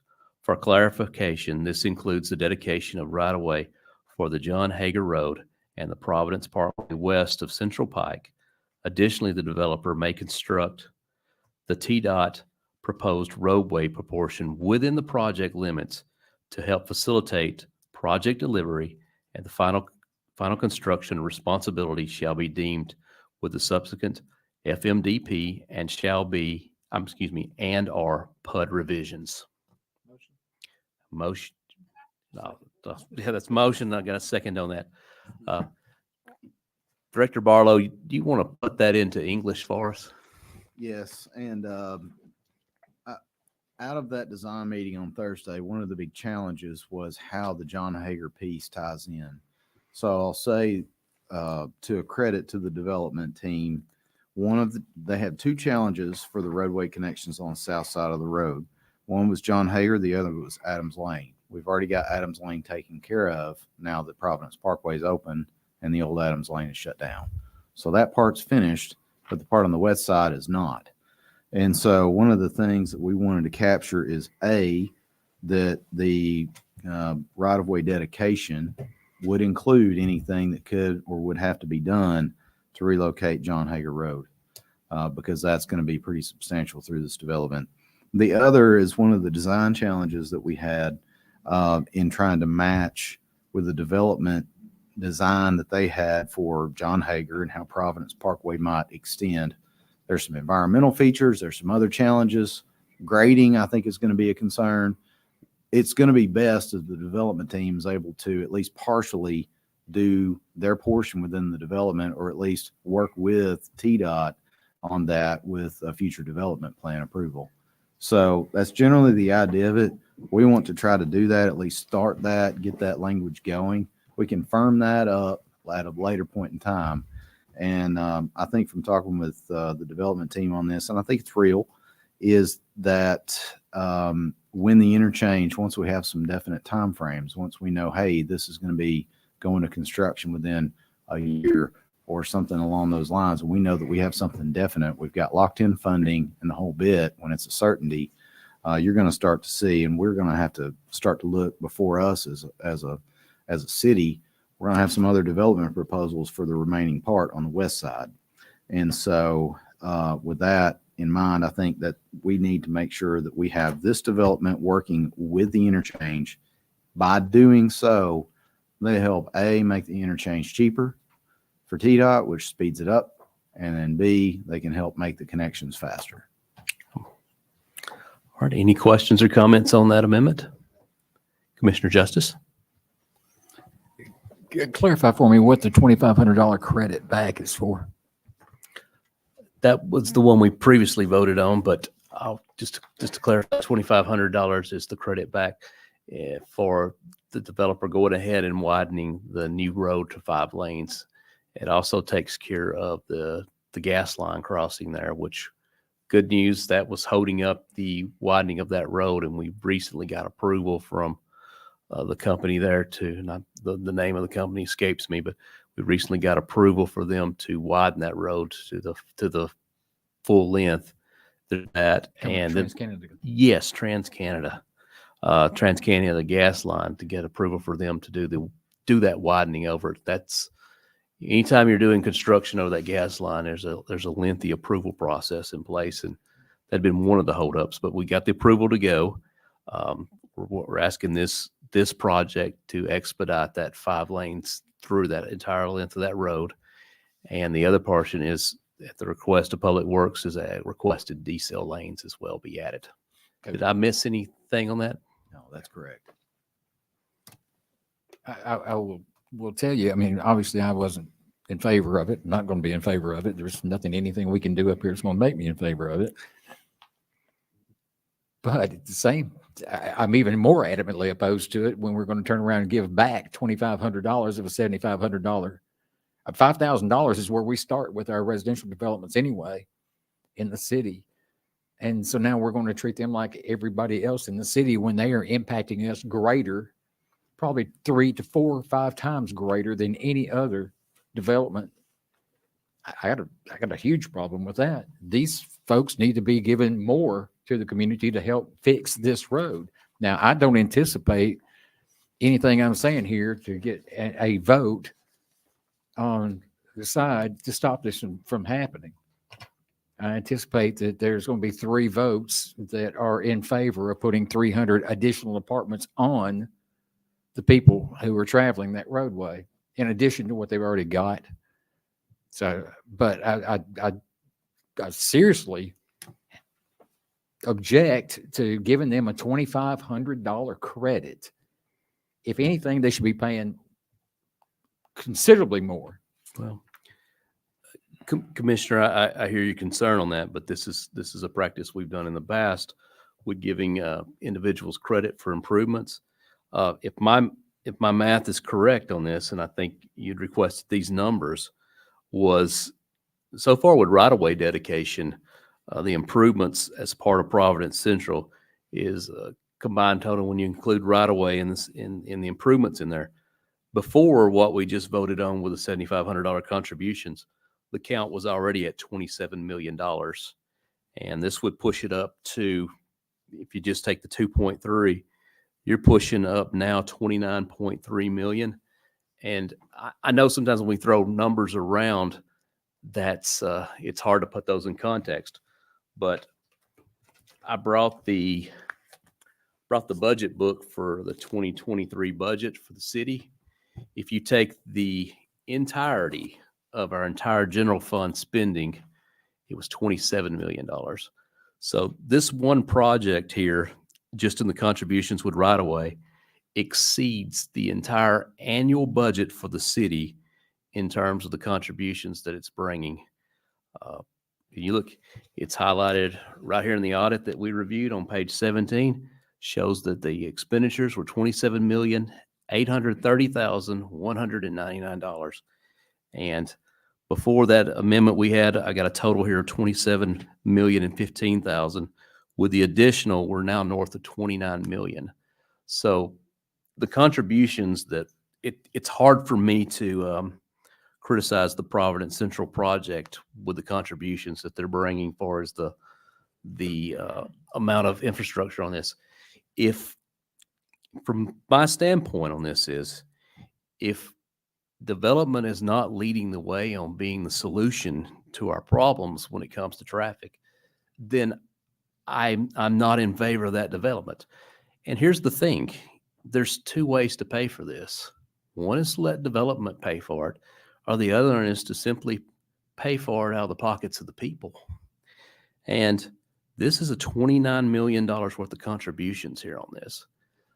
This is, and just to put that in context, that's greater than what we spent on the entire police department, the entire fire department, the entire parks department, the entire general government, the codes, everything that you see here, the operation of the buildings, the roads, the repaves, all the stuff that fell underneath the general fund budget.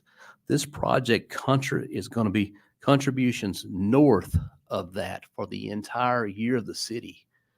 So I would challenge anybody to see anything that's going to match that out there that's been proposed.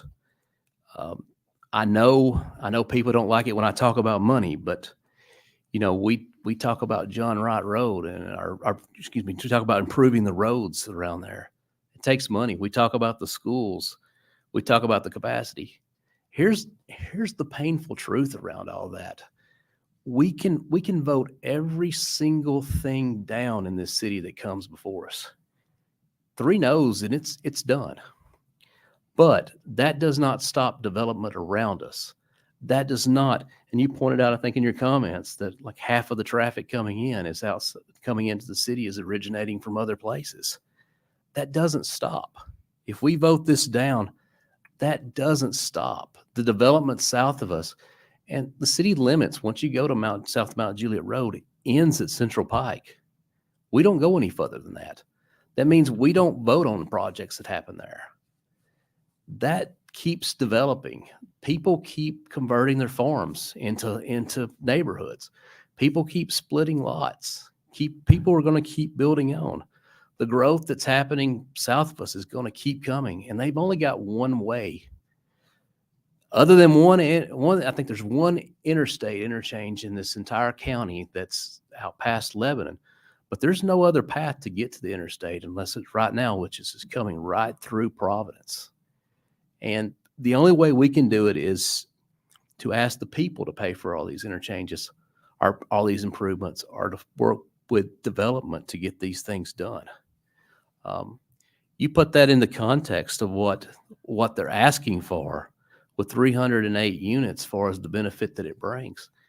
And I'm hard pressed. I'd be a hero if I went home tonight and just made a comment and said, got on Facebook and I said, I drove 308 apartments into the ground and run them out of town.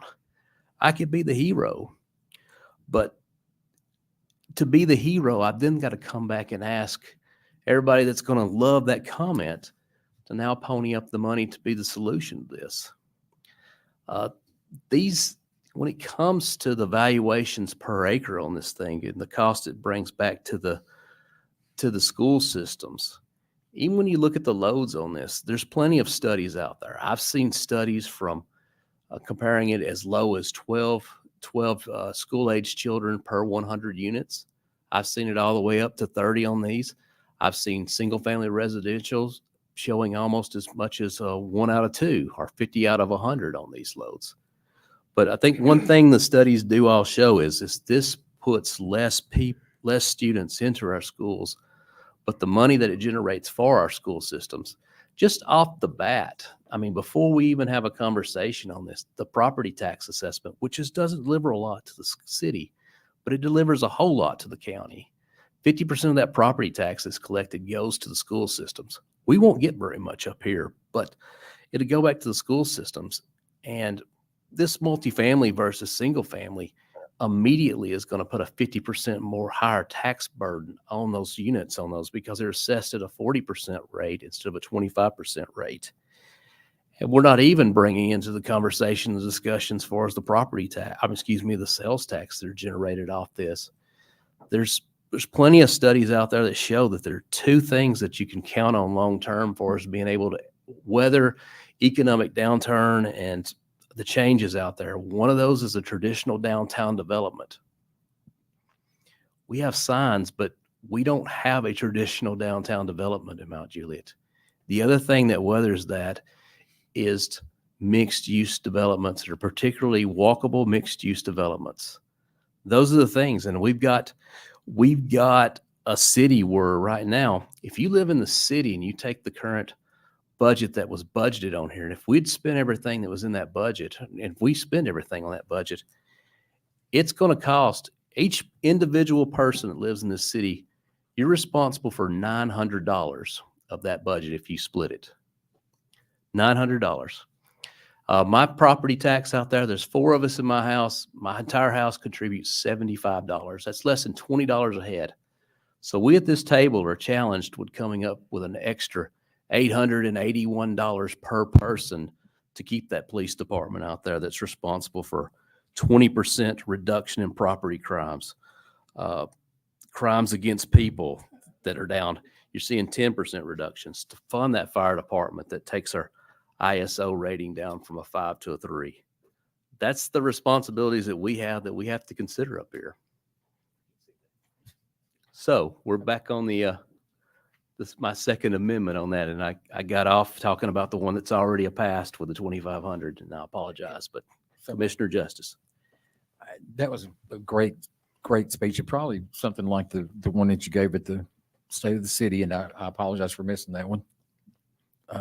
But the same result is that we are putting 300 more apartments. And when you say, well, it's only 300 more apartments, that doesn't include the other 566 that are going to come after that. And it's not going to, it does nothing for the people that have to live in that every day and drive in it every day. And I will tell you, I can't imagine anybody, if you go over into any of those neighborhoods or any of those people that are driving over there, saying that those apartments are going to make their commute safer or better. And those people probably are not interested in how much money that this development is delivering to the city of Mountain Juliet. Although it's appreciated, we've asked every other development to do everything that they are doing. And the size of the development is commensurate with the amount of money they're putting into the infrastructure over there. And I can guarantee you, again, man is a good developer. He ain't doing this for free. He's going to make money, and he wouldn't be putting $27 or $29 million into this if he wasn't going to make more than that coming out of it. Now, as far as the development itself goes, I do want to ask this question. Maybe if we can get an answer here. The commercial portion of this without the apartments has already been approved, has it not? That was approved in the very first vote when the PUD was actually discussed.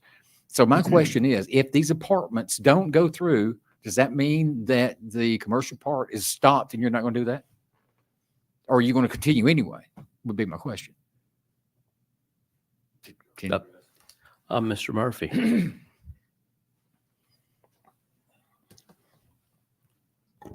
Mike Murphy, let's see, 2305 Klein Avenue. Had to think for a minute. It's been a late night here. We're just getting warmed up.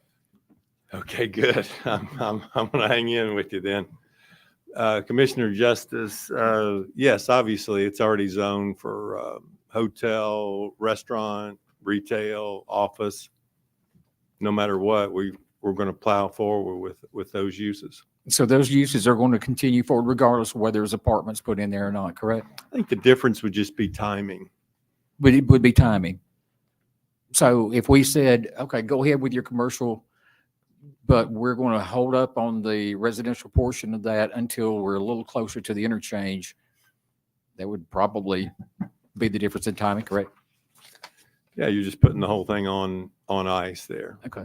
So when this vote actually went through and there was a conversation that was had, and I think it was Commissioner Mullally made the comment at one point that she was not going to approve any apartments over there. Was that something that we just didn't hear and I mean, I'm just missing why y'all would come back after the comment was made. At that time, I think she was the district representative.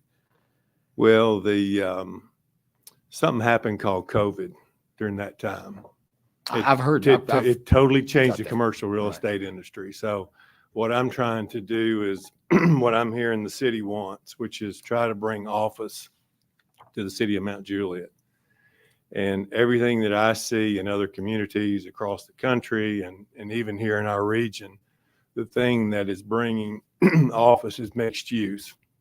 It's creating what I call an integrated mixed use. It doesn't mean those uses happen to be adjacent to one another and in the community, but it's where you can park in one location and walk, and you have coffee shops there, and you have co-working spaces. You might have people that live in that community. That's the way that in my opinion, that the city is going to get professional office here, not just medical office. Okay, so let me ask you this. If we actually put it out there and said, okay, look, we got a problem with traffic, obviously. Regardless of where it comes from, the result is it's our problem and we've got to fix it. So if we said, look, we know it's going to be 10 years before the interchange is, and I think 10 years is probably then, I'm not sure that's going to happen, but we'll just say 10 years, 8 to 10 years. And we said, okay, you want to start building on this? Fantastic. Let's put this into a phase where 10 years from now, when that interchange comes in, is when you guys can complete and get your COs. Would y'all be comfortable with that? Absolutely not. I wouldn't think so. No more than I can be comfortable with putting this much traffic and this much development on top of the people who are already driving it, and they can't handle it either. So no way am I voting on this. I think there's 3 votes over here to give you what you want. I'm not going to agree to it. We've got a motion, and it's properly seconded on there for the second amendment on that. Is there any other conversation or questions or discussion around that amendment? All right, all in favor of the amendment, please signify by saying aye. Aye. Any opposed? That second amendment carries. Okay, we're back on the ordinance as twice amended. Questions or comments? Commissioner Hefner? I appreciate the numbers and the math and the contributions. How much of that 20 some odd million dollars went to South Mount Juliet Road? Sorry, Commissioner, sorry, Director Barlow. I guess, are you clear to clarify, are you asking about the money, the $25 million that we I'm committed referring CDOT? to the comment the mayor made about the millions of dollars that were spent.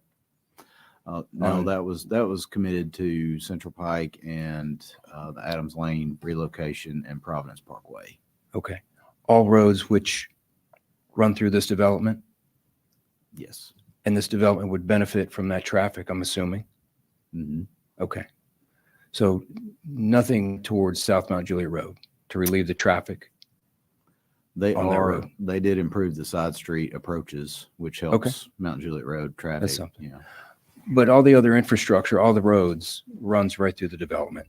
So to ask for a credit back on infrastructure where the development is going to benefit from is like asking a residential neighborhood developer to ask for credit for the streets that they're going to put in for the housing. It just doesn't make sense to me. I like the term integrated lifestyle community. I guess that's a new term we're using for apartments these days. Question for the developer, the one level commercial retail. Was that the only building that was one level in this PUD? Were all other buildings multi-level? You'll come to the microphone. And I didn't see I don't have the plans of the original PUD, but are all the other buildings on that PUD that was approved in 2020 multi-level? With the exception of this one? No. So you had other single level commercial retail? Well, within the PUD, there's a lot of single level retail. That's what your question is. Correct. Yes. So what was the original intended use for this commercial retail when the PUD came through? Was it not to put additional offices above that building? Because I noticed there's one across the street that's also part of this development that's one level commercial retail with office above it. That's Correct. right. So what's your question? My question is, what was the intended use? Was your intended use to put a office or apartments when this PUD was passed 2 years ago? It was to put retail, office, on that. This 6.2 acres was comprised, we had it kind of blocked off into like 2 sites, if you will. And so there was an office component, retail, and surface parked. Okay. So the original use was for office, not apartments? It was not for apartments, no. Okay. So It it was was commercial. Okay. So it was office. So you're It saying was retail. retail? Right. Okay.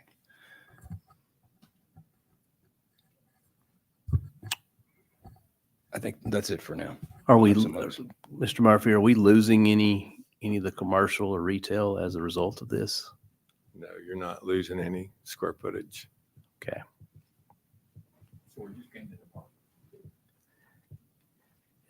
Any other questions or comments? We ready to vote? No, I couldn't. Commissioner Mullally? All right. Mayor, thank you for all your comments, because this, you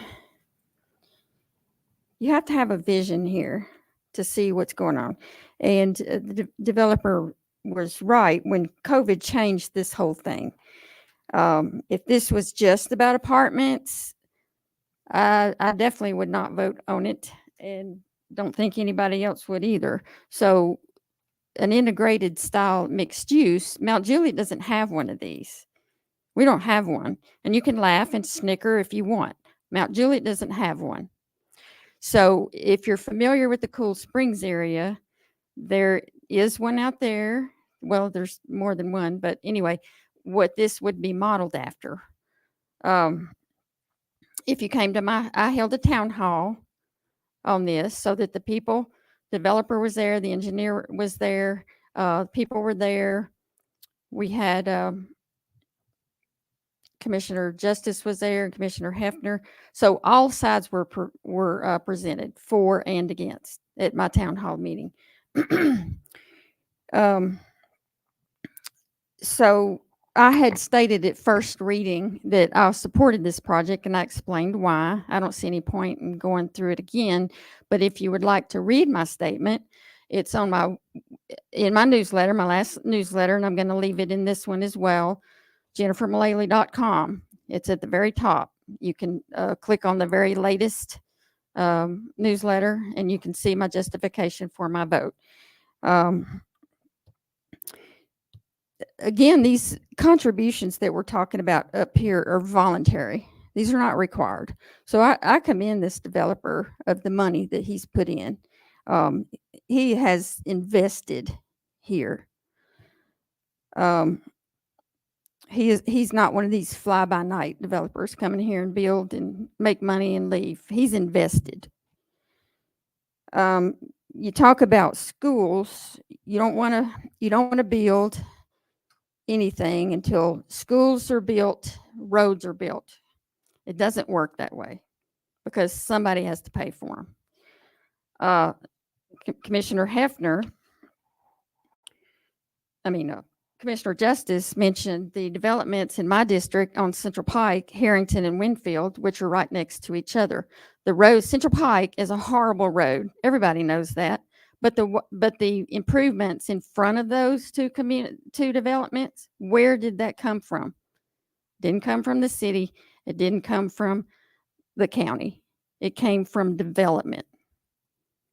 That's primarily outside of capital projects where we get infrastructure and road improvement is from development. It's just the way that it works. I didn't know that 3 years ago before I came here. It's what I've learned. You talk about if the commercial gets built out without these apartments, it also included more land. It's spread out like Providence Marketplace. And I had this at first reading too. I had it up on the board. Providence Marketplace is spread out. It's not walkable. You have to get in your car and you have to drive from one place to the next. The reason why this is different is because it's a mixed use that creates a walkable community. And again, Mount Juliet does not have one of these. And you have to weigh it out. It's hard up here. You have to weigh it out. I always look at the benefits of the city. What are the benefits? Not only to the city, but of course to the people. People want things.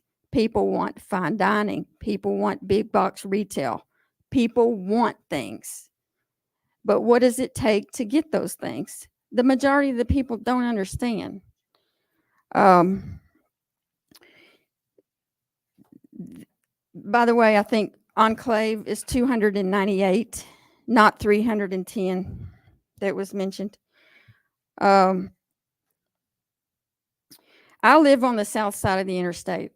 My entire family lives on the south side of the interstate. We fight this traffic every day. We live in it. So I'm right there in it. I do not believe that our apartments in this city are going to turn into Antioch. I don't believe it. The quality here is too high. Our policies are different than Antioch, Hermitage. It's different here. I don't see how we have an excellent police force and these property managers hold these residents accountable. So I do not believe that. Now, I may have believed that 3 years ago, but not now. And again, that Vice Mayor said, property owners decide to sell their land. And initially, this was two owners, the Smarts and the Johnsons, and they sold their property. And they also dedicated right-of-way to over $3 million of right-of-way for this interchange. So, again, this is not about apartments. Everybody's focused on apartments. It's about what this could mean for the city of Mount Juliet in the future. It's a vision. Again, this is a 7-year project. This is not going to be turned over overnight, and you're not going to have all this traffic overnight. This is a 7-year project, which I believe is going to coincide with the roads around it, with the state roads. And it really, if you can't see it, I just don't think you're looking to the future. This is about the future of Mount Juliet. And on the schools, again, like the mayor said, these fund schools. So everything that's built here in the city, whether it be apartments, townhomes, single family, goes to the development is required to pay a certain amount of money that goes directly to the schools. So if we're not building, we're not putting money toward the schools. So it's a give and take. On this project here, which it was stated that 70+%, 70 to 80% of these apartments, the 308 apartments, are going to be 1-bedroom studio. The rest of them are 2-bedroom. They do not market, and that's not to say there won't be some families with kids, but primarily your families with kids go for the garden style apartments with 3 bedrooms. That's not what this is. And they don't market to family with kids. That's not to say none will live there, but I don't believe it will have a great impact on the schools. Now, talk about the percentages on the schools. Let's say if you do live there, they would be zoned for Wilson County High School, which is at 80% capacity. They would be zoned for Gladeville Middle School, which is at 68% capacity. They would be zoned for Rutland Elementary, which is 97% capacity. The schools, the county schools, are responsible for building new schools. If they're not being funded, they can't build new schools. So I was told when a school gets to 85% capacity, they start looking at land. It's how it works. I think it should be sooner, but that's the way they work it. So it's their responsibility. It's their job at 85% to go out and look for new land and get the ball rolling. It's their responsibility. So anyway, for now, that's all I have right now. So Thank you, Commissioner. Vice Mayor? Well, first of all, thank you, or Commissioner Mullally. You made some good points, and also thank Commissioner Hefner for doing this report with the schools. Obviously, prior to me even getting involved with, our local government, I was, always attending all of our school board meetings, talking to Dr. Wright as well as now as Mr. Luttrell. So I appreciate, the commissioners actually doing what I asked them to do, which was get involved with the school boards. Because again, this is what's dictating the growth, right? If we have 9s and 10s, which is what every home, every parent looks for when they bring their kids here, is 9s and 10s. They look for the best schools because in today's economy, unless you're fortunate enough to have, really good jobs, then you have an opportunity to go to private school. If not, you got to look for public school. So that's another reason why I don't see us moving into what some other homeowners and residents discussed, which was Antioch. A lot of great points that Commissioner Mullally discussed also. It is up to the schools to be looking at their own growth. And that's why, when I talk to the county commissioners, the county mayor, our city mayor, and also our city commissioners, talk to them about what's coming. Get involved with your schools. That's what's going to help out. It is up to the schools to build theirs, based off of what the revenue is. The reason why I'm voting for this is because we do have a project that we approved late last year, Pleasant Grove, which not only does it have a lot of apartments, mixed use, but it also has a great foundation behind it. But it's also still the fact that it's on the other side of the highway. So if we build it, they will come. We've all heard that slogan, right? And right now, what we're dealing with, which is South Mount Juliet Road, which is congested. I think the last numbers I heard, 15,000 cars coming through there that are not patrons. They do not stop for any type of service unless they're getting gas, maybe a snack, but that's very slim compared to what's actually going through there, going straight to there. What is it? 13,000. My apologies. Still 13,000. If we can divert those folks to another path to be able to get on and off the highway safely and be able to do the road improvements, which is what many residents here tonight were discussing, the safety of our residents. We need to be looking at that. Well, many developers come through here, many of them.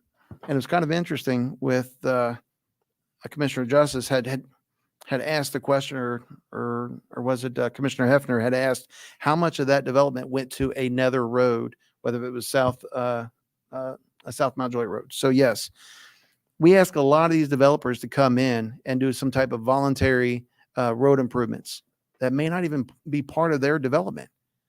And I'm telling you, folks, there's a lot of things that go on behind the scenes that a lot of residents don't get involved with. They don't know until it affects their area.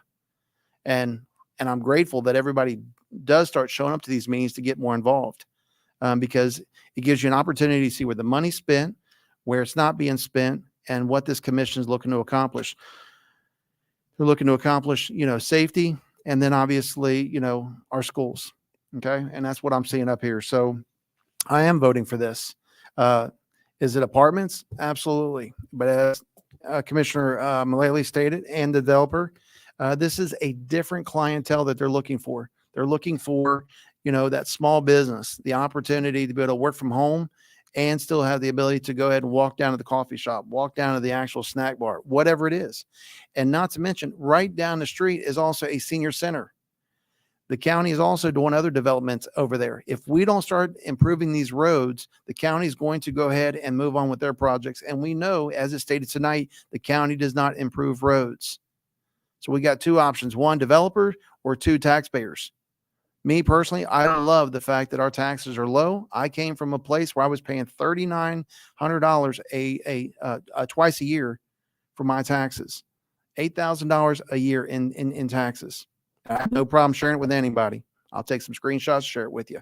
It was just crazy to think about what was, up in the north.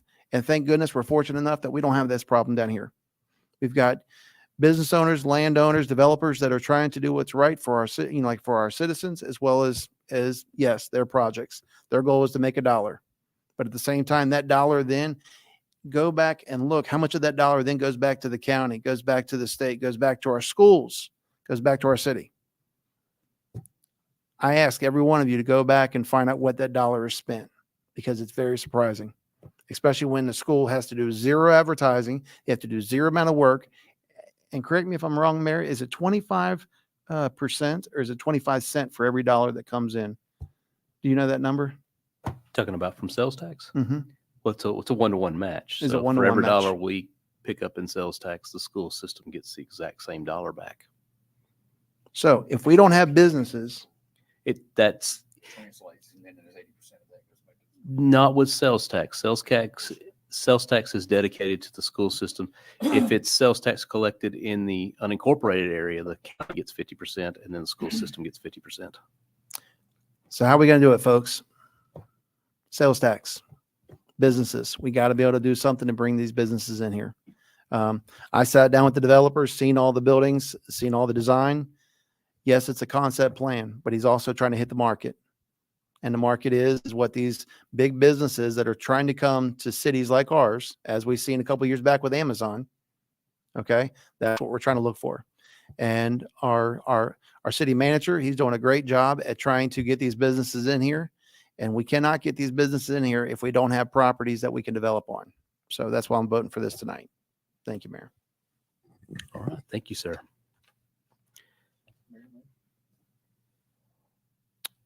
Commissioner Justice. I'm not going to sit here. There's 3 votes that are going for this. I want to make sure that all 3 of these votes, that it's very clear where these 3 votes for this came from. There will be another election, and those 3 votes will come back, and they will be discussed. I will tell you, I won't call it political suicide. I'll call it political attempted suicide, because I don't know, the outcomes of elections. I will tell you, though, I've got a vision also. And my vision is of cars backed all the way down past Burnett Road on South Mountain Juliet Road, because they don't have anywhere to go. That's my vision. And guess what? That's not just a vision, that's a reality. So you want to sit in that traffic? Or well, let me put it like this. You want to put your constituents in that traffic. That's exactly what you're going to continue to do.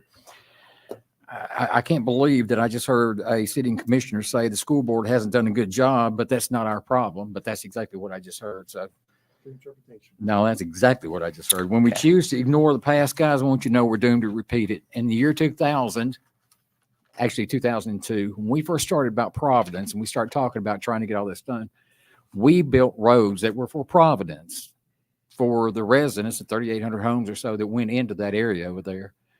And I think that the city actually did a pretty good job. What we didn't realize that there was going to be other outside sources that provided us with traffic issues. Those outside sources are providing us with traffic issues as we speak, and those aren't going away.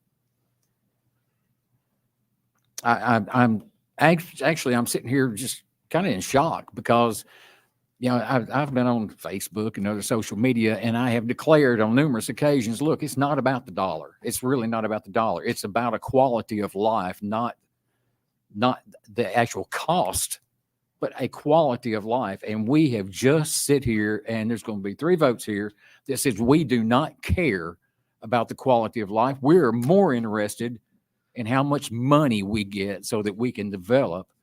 And if you don't like it, I guess you can just leave, folks. You need to take off.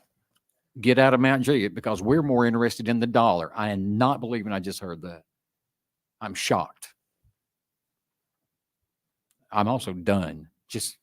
We can continue with the vote, but I prefer not to sit here and stick a sword in my throat the rest of the night listening to this crap. Well, thank you, Commissioner. Not about the dollar. Well, I guess you want to say it's not about the dollar. How many roads you ever widen without any dollars? How many police officers you hire with no dollars? many firefighters you hire without any dollars? How many? How much traffic gets picked up on the street when you don't have any dollars?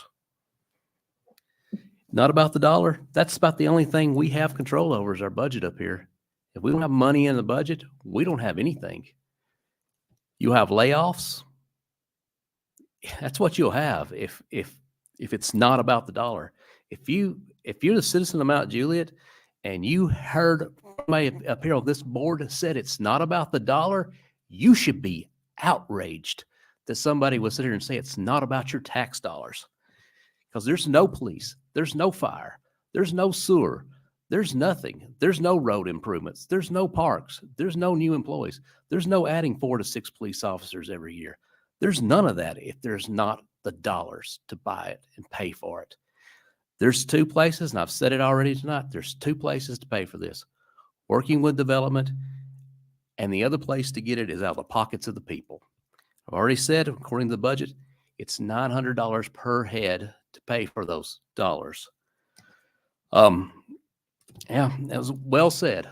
Well said. I'm not up here to think about the next election. I'm not up here to worry about political suicide. I'm not up here to worry about whether I get voted in or voted out the next time. If somebody else is better suited to do this job, I'm certain they'll be on the ballot if they feel that way. But what I am here to do is vote my conscience in what I think is the best thing to put this city on the path to success and to take that traffic out of Providence Central. It will not be done for free, folks. I hate to break it to you. It will not be done for free. It will cost dollars to address it. Is there anyone else got any comments before we vote? Commissioner Mullally. Thank you for that, Mayor. In 2020, I voted for this project because I saw a vision. I was in the middle of a campaign. It was risky, but I did it. Why? Because it was the right thing to do for the city. It was the right thing to do. The school board, I don't appreciate words being put in my mouth. And you want to talk about a vision? Go back in the past and check out the votes who did not have a vision of widening North Mount Juliet Road. Can you imagine where we would be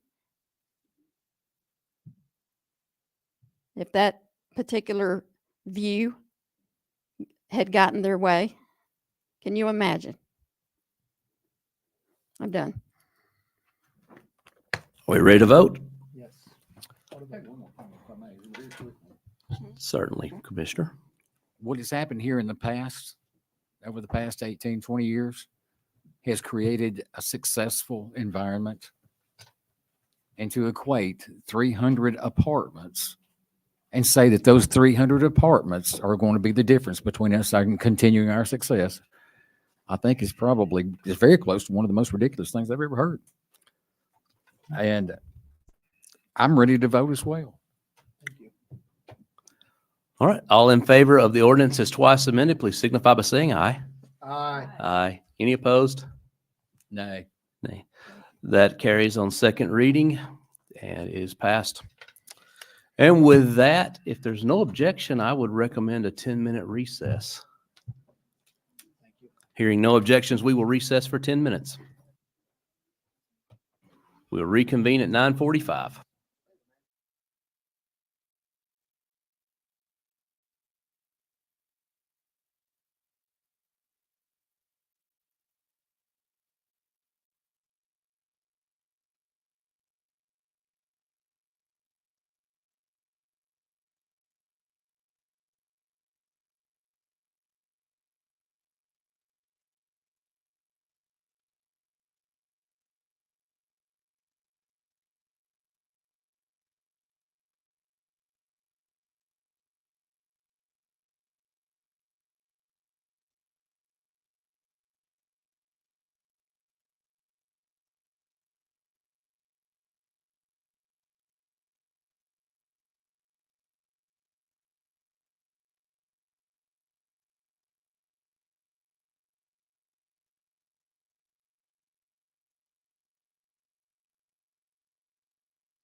All right, I'll call the meeting back to order.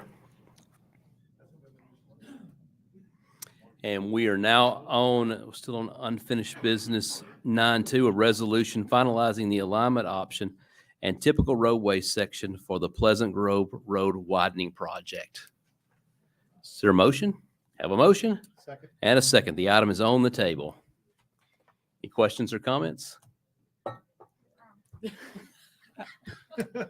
I did not open anything for that reason. I'd get caught with my mouth. Yeah. Yes, all the way across. Yeah. I got a little bit left. But you were asking for the floor. Anything to do with an alternative map? Go ahead, because I'm still trying to. Host chewing. All right. Commissioner Justice.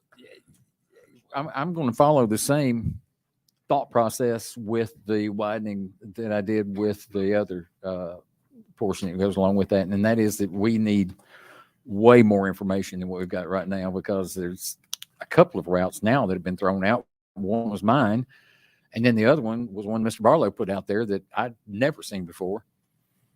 And so I think maybe there's some more information that we need. I'm not comfortable with that at all. What I was looking at impacted one house, and it was using the existing road. I think what Mr. Barlow was talking about at one point was going through the middle of Mr. Tillman's property. And I've never seen that route before and don't know what the impact is. So that was not on the it was packet tonight. It was on nothing I saw, but it was one he threw out. And I'm thinking, wait a minute. That tells me that there's other opportunities that we need to look at, but we need to know what the impacts are. So I'm going to ask for a deferral at this point until we can get all that information. And I do not think at this point as well that there is a time reference. I mean, we're still talking years down the road, regardless. So I don't think a couple of weeks or a month or indefinite until somebody wants to bring it back would be out of line. Right. Is that your motion for deferral? I'm making a motion to defer it for additional information. It's best if we put a time period on there. Oh, okay. Indefinite. You're saying 2, and I'm hearing indefinite. So 2 meetings? Is that what you're saying? Then in 2 meetings then. A motion to defer 2 meetings. Is there a second on that? Have a second. All right. We're on the advisability of deferral for 2 meetings. Any questions, comments on the advisement of deferral? We ready to vote on deferral then? All in favor of deferral for 2 meetings signify by saying aye. Aye. All right, that's 3. Any opposed? Nay. It is deferred for 2 meetings, and we will hear this on March 27th, I believe, is the date it should be back on the agenda. The next item we have by the developer the developer's request, 11.1, 11.2 have been deferred. So we will move on to 11.3. I'll read this. We finally made it to new business. So 11.3, an ordinance to amend the land use plan for the property known as the McFarland Farm located at 5238, 5266, 5404, and Old Lebanon Dirt Road, map 77, parcel 23, 22, 22.01, 22.03, from Town Center Mixed Use and Parks and Greenways to Town Center Parks and Greenways. Have a motion. Is there a second? I'll second. Right, we have the land use amendment on the agenda. I'm sorry, we have the land use amendment on the table. Any questions or comments on the land use amendment?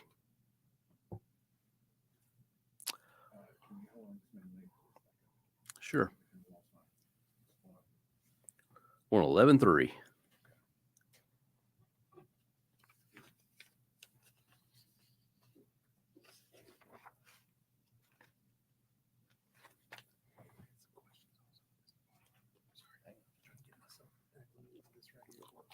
Why Commissioner Justice is looking, I do want to point out this is the land use amendment, and we've got a land use amendment. We've got then after that, the annexation for the same property. And the third item following that is the PUD. So just make it clear this is discussion on the land use. Okay, I'm sorry. Okay. We good? All right. Ready to vote? If I may ask a question real quick. Certainly. All right. The amendment to the land use plan, it's exclusive to itself. We're not doing anything other than that, correct? Okay. And does it meet? Did you, I'm not looking at it right now. I'm trying to find it actually, but y'all have a problem with it? You okay with it? Or tell me.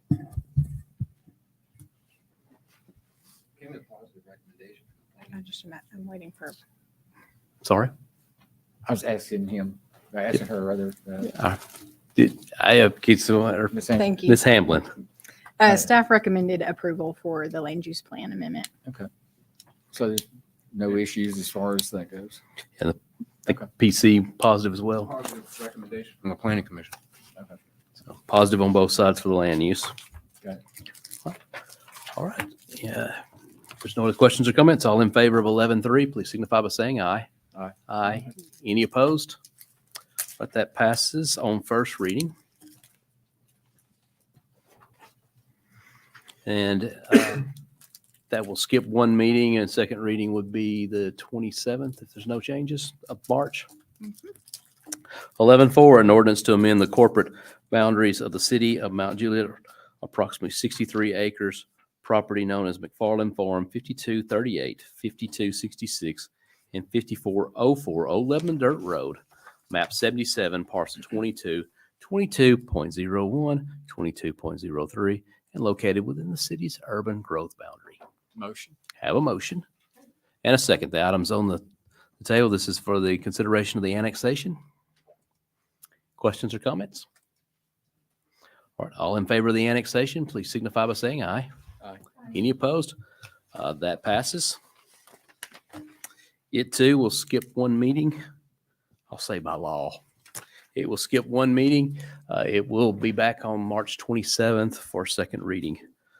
11.5, an ordinance to rezone approximately 112 acres of the property at 5238, 5266, 5404, and Old Lebanon Dirt Road, map 77, parcel 23, 22, 22.0, 22.3, from CTC PUD, AR 40, and Wilson County R1 to CTC PUD, and to adopt the preliminary master development plan for McFarland Farms.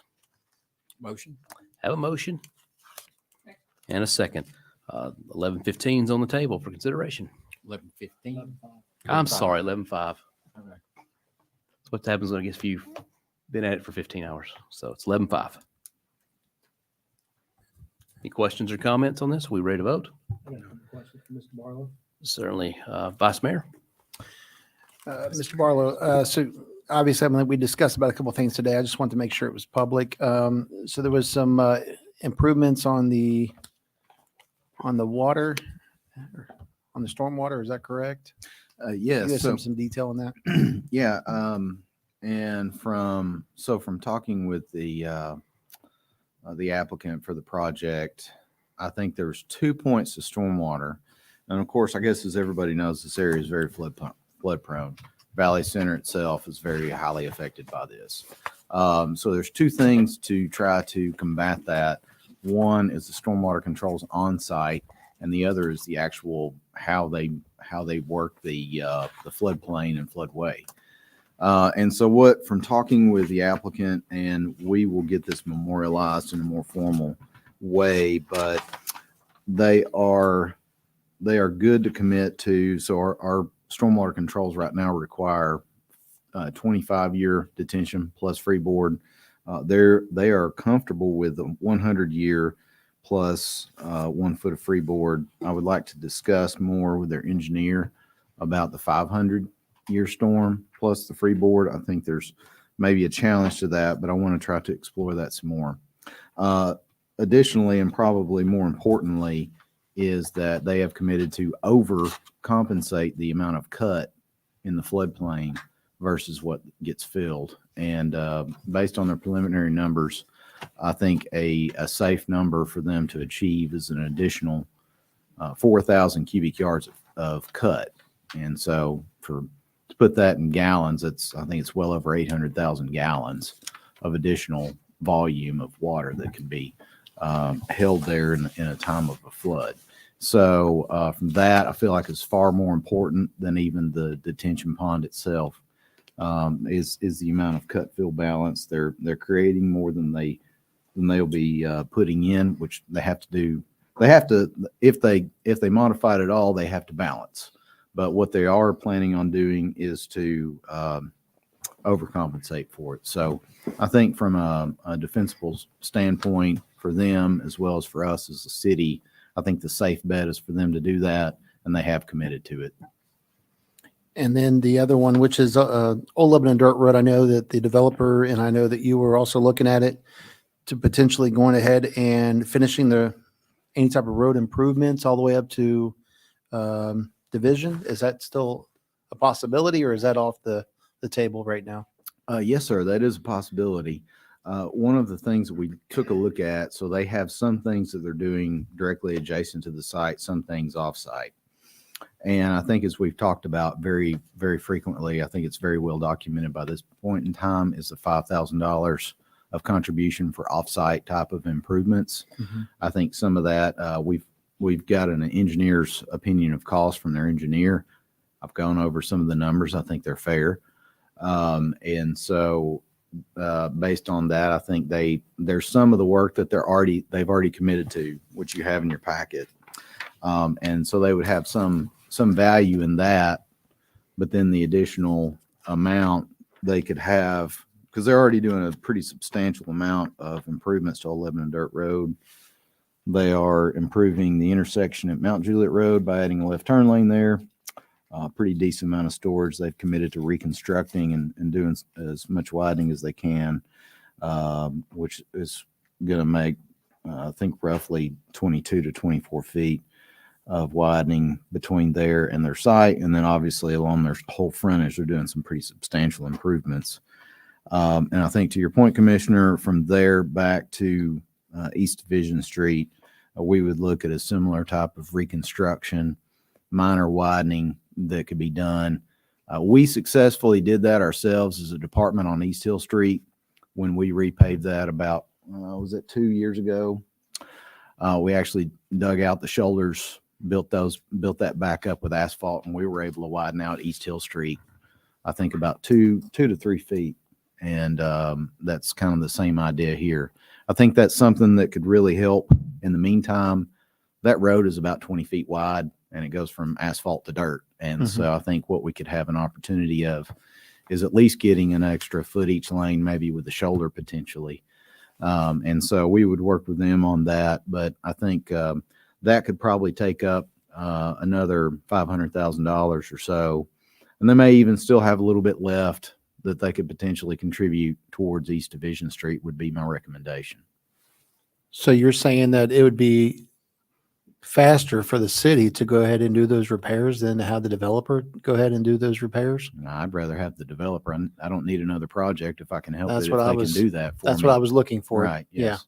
So, that's going to be a recommendation if, if this was even going to go forward, that we would see that the developer would go ahead and finish out those, like those repairs. So that way we can at least utilize this road. I'm not a big fan of the, again, some of the development down there on the end. How are we with the 1-lane road on Cedar Drive? Can you go into a little bit of detail on that? Because I know that we are going to be possibly looking at, because I know that road was flooding there for a while. So. Yes. And I think so. What the biggest discussion there, I think, was the traffic and the safety aspect of the connection of Mount Juliet Road for people taking a left, particularly heading south, and to try to say that we're just going to make it a token right in, right out. I think we see how that gets abused all the time. So we've looked at it from a one-way perspective. That road is about the same. It's about 20 feet wide. And so they would be able to reconstruct that and make that a one-way access. The biggest concern there is how that would affect, because all that traffic then is going to have to go on 11 and Dirt Road that wants to take a left to head south. And so how would that affect it? And so we took a look. I had their traffic engineer go and do a summary to see what that would do to the levels of service. And it still operates acceptably at Mount Juliet Road and Old Lebanon Dirt Road, but they actually did not even factor in the separate left turn lanes. So they're going to be providing me with that information as well. So to answer, I guess, short answer to that, it actually functions. It functions fairly well. So based on the numbers, it still works, just having it be a one way. I think that was probably my biggest concern, was to see how does that affect, if we don't allow that traffic to head to Mount Juliet Road, how does that affect it at Old Lebanon Dirt Road? Mhm. And it still operates acceptably well. Okay. That's all I have for right now. Thank Just you. A clarification, you were saying if there with the traffic flow, if the road is a one-way, you're talking about Cedar Drive? That's correct. Yes, sir. Still the traffic models without that being able to get out on Mount Juliet Road. I know I struggled through just asking that question, but you're confirming that it still models well, just with the outbound going down Old Lebanon Road. It does, yes. And I'll have some more updated numbers on that at the next reading. And the other one this goes forward. The other thing is, not to put words in your mouth, but I think I'm hearing this is moves us in the right direction as when it comes to concerns about flooding versus being a negative impact on it because of what you'd outlined. Is that- Absolutely. okay. Yes, sir. Just wanted to make sure. Yeah. Got that captured correctly. Any other questions or comments? Commissioner Hefner? Mr. Barlow, what's our time frame on East Division Street? It's going to be Widening it. largely dependent on funding. I think right now, so we have about $7 million that was contributed from Amazon and another $1 million from Project Jolene. So the total cost of that is going to be probably 30, 40 plus $1 million. So we are starting. So right now, I guess to give you a quick project update, we're doing the design on that right now. We're positioning ourselves for federal dollars on that, but as if we were able to have projects contribute money towards it, I think that would help speed it up. We've had other discussions with other projects in the area, and there's probably a strong potential that we would have them do a good portion of that road as well. So I think with as it sits today, we're still several years out, but we do have some substantial amount of money that we're going to be going ahead. We're going to do the design. We're going to start to buy right of way. We're going to move utilities and maybe even perform some of the work. So I think we're sitting in a pretty good place with the money that we have, which is why a recommendation for me, if this development did move forward and did have contributions, I do like those going on East Division Street, because the more that we can scrape together on that, the faster it happens. I mean, $40 million and $8 million is a big delta. Mm-hmm. It's a big gap. And this isn't a concern about capacity for me. This is a concern about the safety of the people traveling on that road. There are spots on East Division Street that have a drop off of 20 plus feet. Knowing the worst secret in this town and all the commercial that's being built out on Golden Bear, there's going to be more travel. There's going to be more traffic on East Division Street. Just period. Fact. I've got a major problem approving any residential on anywhere near East Division Street, given the safety concerns that I have on that road. Ironically, you have one of the largest road construction companies in Middle Tennessee that have got their corporate office there. They not only do they have their corporate office there, but that they also travel up and down East Division Street with that heavy equipment. You can see them parked there on the side of the road. We just had an accident on Golden Bear in East Division Street. I think it was today or the other day. So I've got a major concern. The other concern I have, again, goes back to our schools. Does anybody, I mean, this is a rhetorical question, but anybody know when the schools are actually going to be built? Stoner Creek, any idea?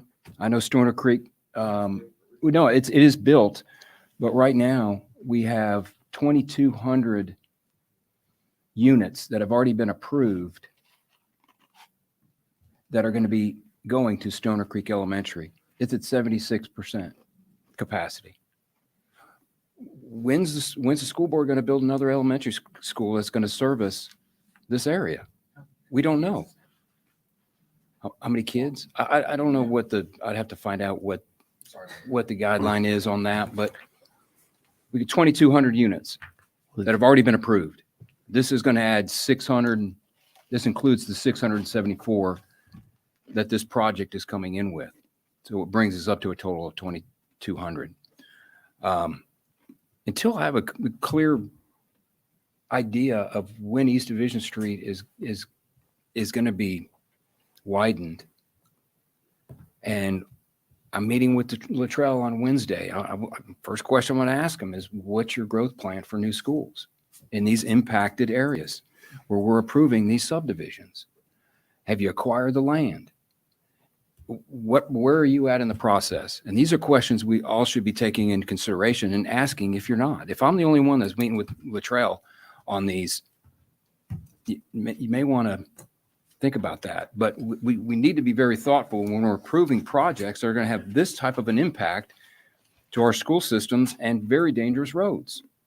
If we don't take this into consideration, what are we doing? We're putting lives at risk, and we're overburdening our schools with no consideration of where the school board's at with building schools. We're just going to go ahead and prove it. I can't do that. Just can't. I need some plan, some direction, some guidance, some time frame, and just to prove it because it's going to generate more tax dollars. I don't know. Growth is going to happen, but we have got to be more aware of where the school board's at and where we're at from an infrastructure standpoint, from a road infrastructure standpoint. Just again, I've got major problems. Too much, too fast. This project is going to be done in 4 to 5 years. That's quick. That's fast. I mean, we're not talking a 5, 6, 7, 8 year project. We're talking 4 to 5 years. We're going to be contributing 2,225 people based on the U.S. Census. It's a lot of people in a very short period of time. I think it's a good project. It's certainly going to help with the flooding that we have behind the Valley Center. So there is a positive there. But again, you've got high density. You got a lot of townhomes. I'm not even seeing where the parking is on these townhomes. It's just a lot of density, too fast, too soon. And I'd like to just hit the brakes on this, at least until we get some more direction on. Well, schools. I can add, you're not the only one that probably wears Mr. Luttrell out. So there's always a lot of questions for them and how what we do is compatible with what they're doing. But Commissioner Justice has got some questions or comments. I do actually. Do we know what the actual impact per the traffic study is to 11 and Dirt Road traveling east and to East Division traveling east? I mean, what is the impact of this project to that direction for the traffic? From recollection, they were showing about 20% of the trip traffic heading in that direction. 20% of the site traffic. Yeah. Okay, and that's their site plan. Do you agree with that? I mean, you comfortable with it? Yeah, I think it's fair. Okay. Yeah. I'm sorry. Well, I mean, I understand what they're saying for now, but again, there's two issues that I look at. One of those, and I just had this conversation about quality versus quantity. I do not have a problem with apartments. I have never had a problem with apartments. I have a problem with apartments in areas that adversely impact flows of traffic and quality of life issues when it comes to those flows of traffic. If you've got a impact that is 20% to a road, then that development should be only responsible for the level of impact that it has, rather than us going after them for the lack of, whether it's the county's, foresight and developing a road or ours. But we shouldn't be going after the development for 100% of the fix when they're not responsible, but for 20% of the impact. So when we go to look at what they're willing to do, we need to put a price tag on that. And if they're willing to widen Lebanon Dirt Road and take that down to a location at Lebanon Road and encourage traffic going out at that location, getting back out onto a 5-lane highway to get them to an interstate and getting them completely out of Mount Juliet, I'm good with that. I have no problem with that. But we have to look at what the impact is and then ask, what are we looking at their responsibility for the impact? Some of that's our fault. Some of it's the county's fault. Yeah. But we're going to ask the developer to come in and fix what we weren't able to, or what we screwed up. And I don't think that's fair to the developer. So we need to figure out what we can do with this.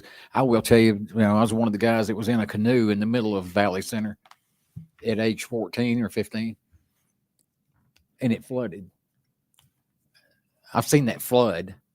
I've been there numerous times. They wouldn't let us put an outboard motor on the boat to go around the parking lot. Chief McCreary was upset about that. He wouldn't let me do it. And I think its development does enough and creates enough of a fix to the flooding issues that we've got on Mount Juliet Road and in that area down there, that I believe that it warrants major consideration.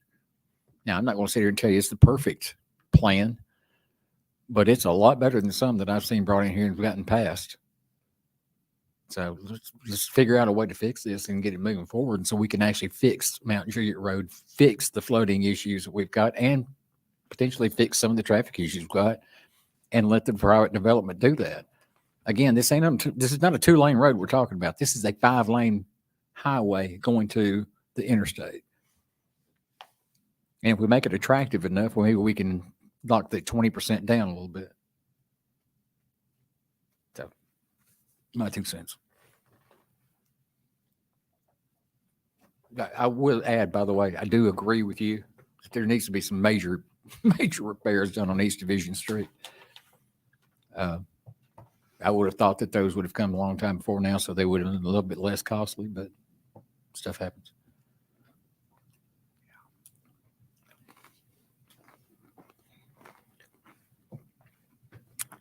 Anyone else? All right, with Commissioner Mullally. Okay.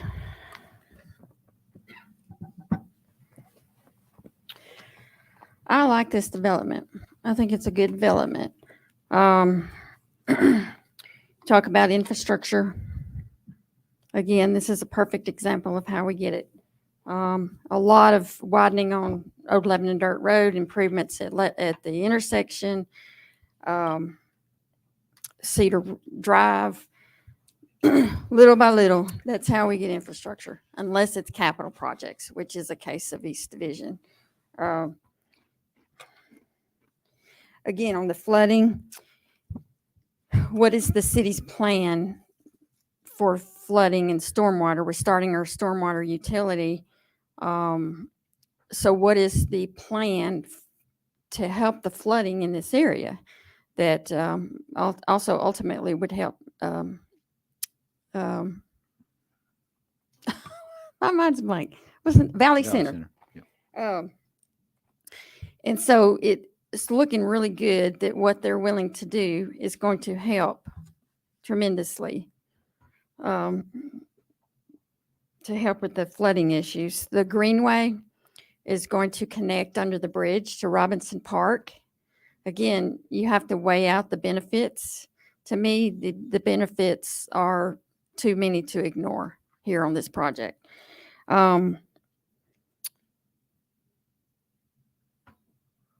Two connections I wanted to ask about. I do have a concern about, I was sitting at the dry cleaners. Mr. Best there, and I'm watching the traffic. Most of it was going in, turning in, going down Cedar. But then there's also a little bit, a traffic exiting there and going out to Mount Juliet Road. How many turns left versus right, I'm not sure. So if this is only a one-way, they're going to have to turn around and go out at one of the other two exits on Mount Juliet Road. Do you think that that would be okay, that there's not really enough traffic exiting right there? No, yeah, that was one of our concerns was take that left turn and put it on Old Lebanon Dirt Road right there. And I think honestly, that was my biggest concern to it. And so it's low enough that it balances out very well. Okay. And honestly, considering having a safer left turn versus the left turns here, even if it was worse operationally, I think the safety benefits far outweigh that. Okay. On the detention ponds, was it discussed about the 100-year versus the 25-year? Yes, so we have talked with them about the 100-year. It was discussed at the Planning Commission about the 500-year. Commissioner Hefner will probably speak a little bit more to that. I would like to explore that as an opportunity. I would like to be able to discuss that with the development team a little bit more so that we could have something a little more concrete. For second reading? Okay. On packet page 77.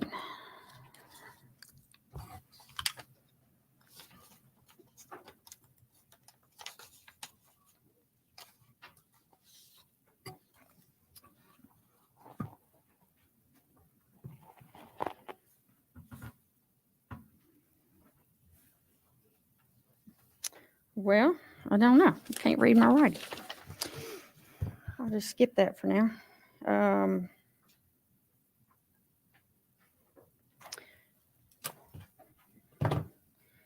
This project for impact fees that would help fund the schools so that they can build more schools, it's a requirement that $5,000 is from the developer is put toward schools. That's whether it be apartments, townhomes, or single family. So there's 674 units here, which is well over $3 million, right? If my math is correct. Correct me if I'm wrong. Anybody? Yeah, adequate. 5,000 per unit. Okay. It'd be over $3 million in this project going to the schools. What do you do with that? And that's a requirement. That's not voluntary. And talking about the schools, this would be zoned for Mount Juliet High School, which is at 82%. West Wilson Middle, 83%. And Stoner Creek, which Commissioner Hefner said 76%. So again, that's not even to the threshold of when they go out and look at new land, which is 85%. So if you look at it from that perspective, it sounds like there's room. I have no idea how many kids would be in here out of 674, but it sounds like there's room for growth there on the schools. That's all I have for now. Oh, no, I do have one more. Did Commissioner Hefner, did you include any of the blasting at the Planning Commission? Fairly certain is in the Planning Commission. Yeah. Because I didn't see it unless I overlooked it. It's a condition. Should be a condition. I think it got carried over. If not, I'll add it. I can do it on second reading. I don't see it. Yeah, I didn't see it. It was worded perfectly, I think, in the one for Saundersville. It was conditioned in there. I know I saw it in one of these ordinances. Okay, so you're gonna, Yeah, you'll I'll do add that at second reading. Okay, so I would like to motion to say that there's a 10%, with the exception of the apartments, of course, for the townhomes and the single family, there would be a rental 10% cap for rentals in the entire complex, and that no one owner can own more than two. We have a second on that from Commissioner Justice. Any questions or comments on the rental cap? All in favor signify by saying aye. Aye. Any opposed? That carries. Back on the ordinances once amended.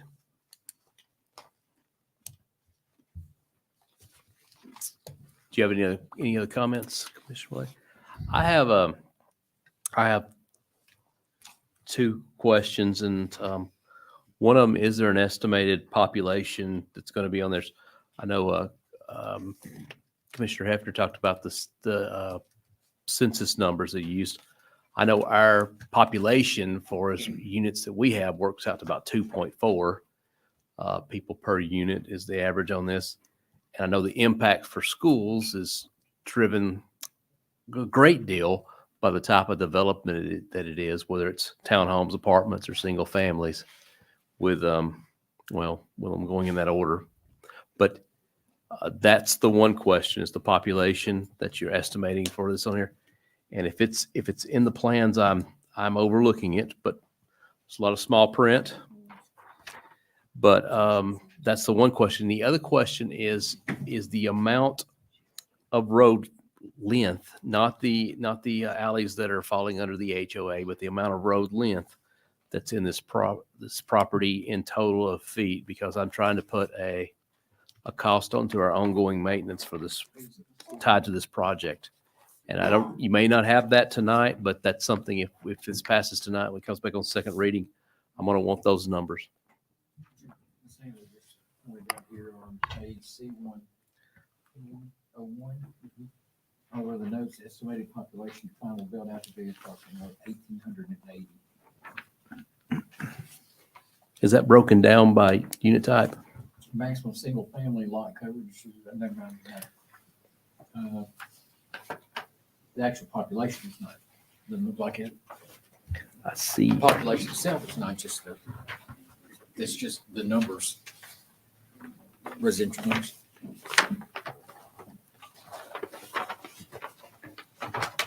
You're correct. It is a note over to the side, 1880.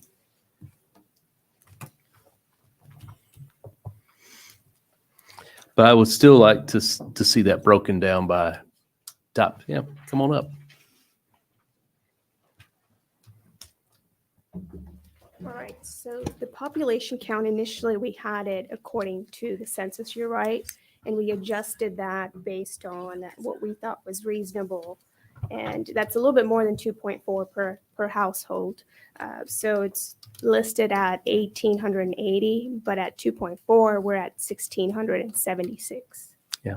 Yeah. Do you have those broken down by the types? No, I So- don't. I don't. And I can get that before second readings. Okay. But yeah, because we have apartments, which 62% of the unit count for the apartments is one bedroom. So, Probably be less than 12 Right. in there. right. Yeah. Yeah. And I don't have a total road length for the entire project. That's also something we Yeah, can bring. that's that was a left field one question from me. So, but I'll trust you to have that for second Yeah. reading. Yep. Any other questions or comments from the board? Commissioner Mullally? And get Commissioner Hefner afterwards. Oh, density was mentioned, which is 6.1, which is good. That's not high.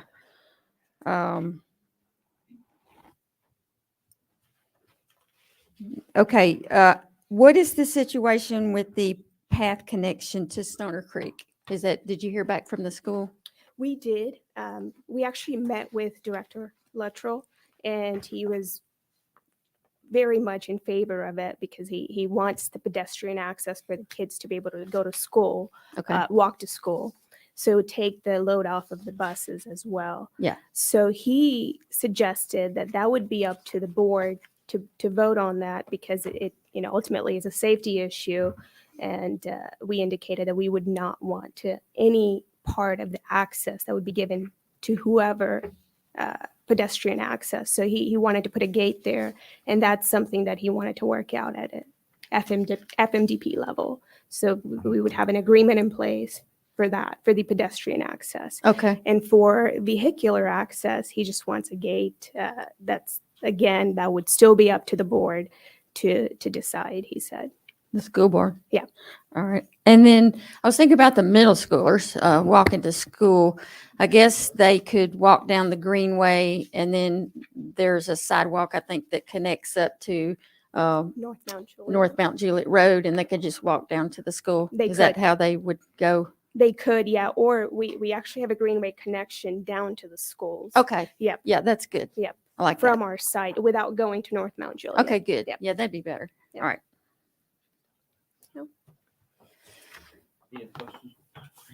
Questions, comments? I think we have Commissioner Hefner next.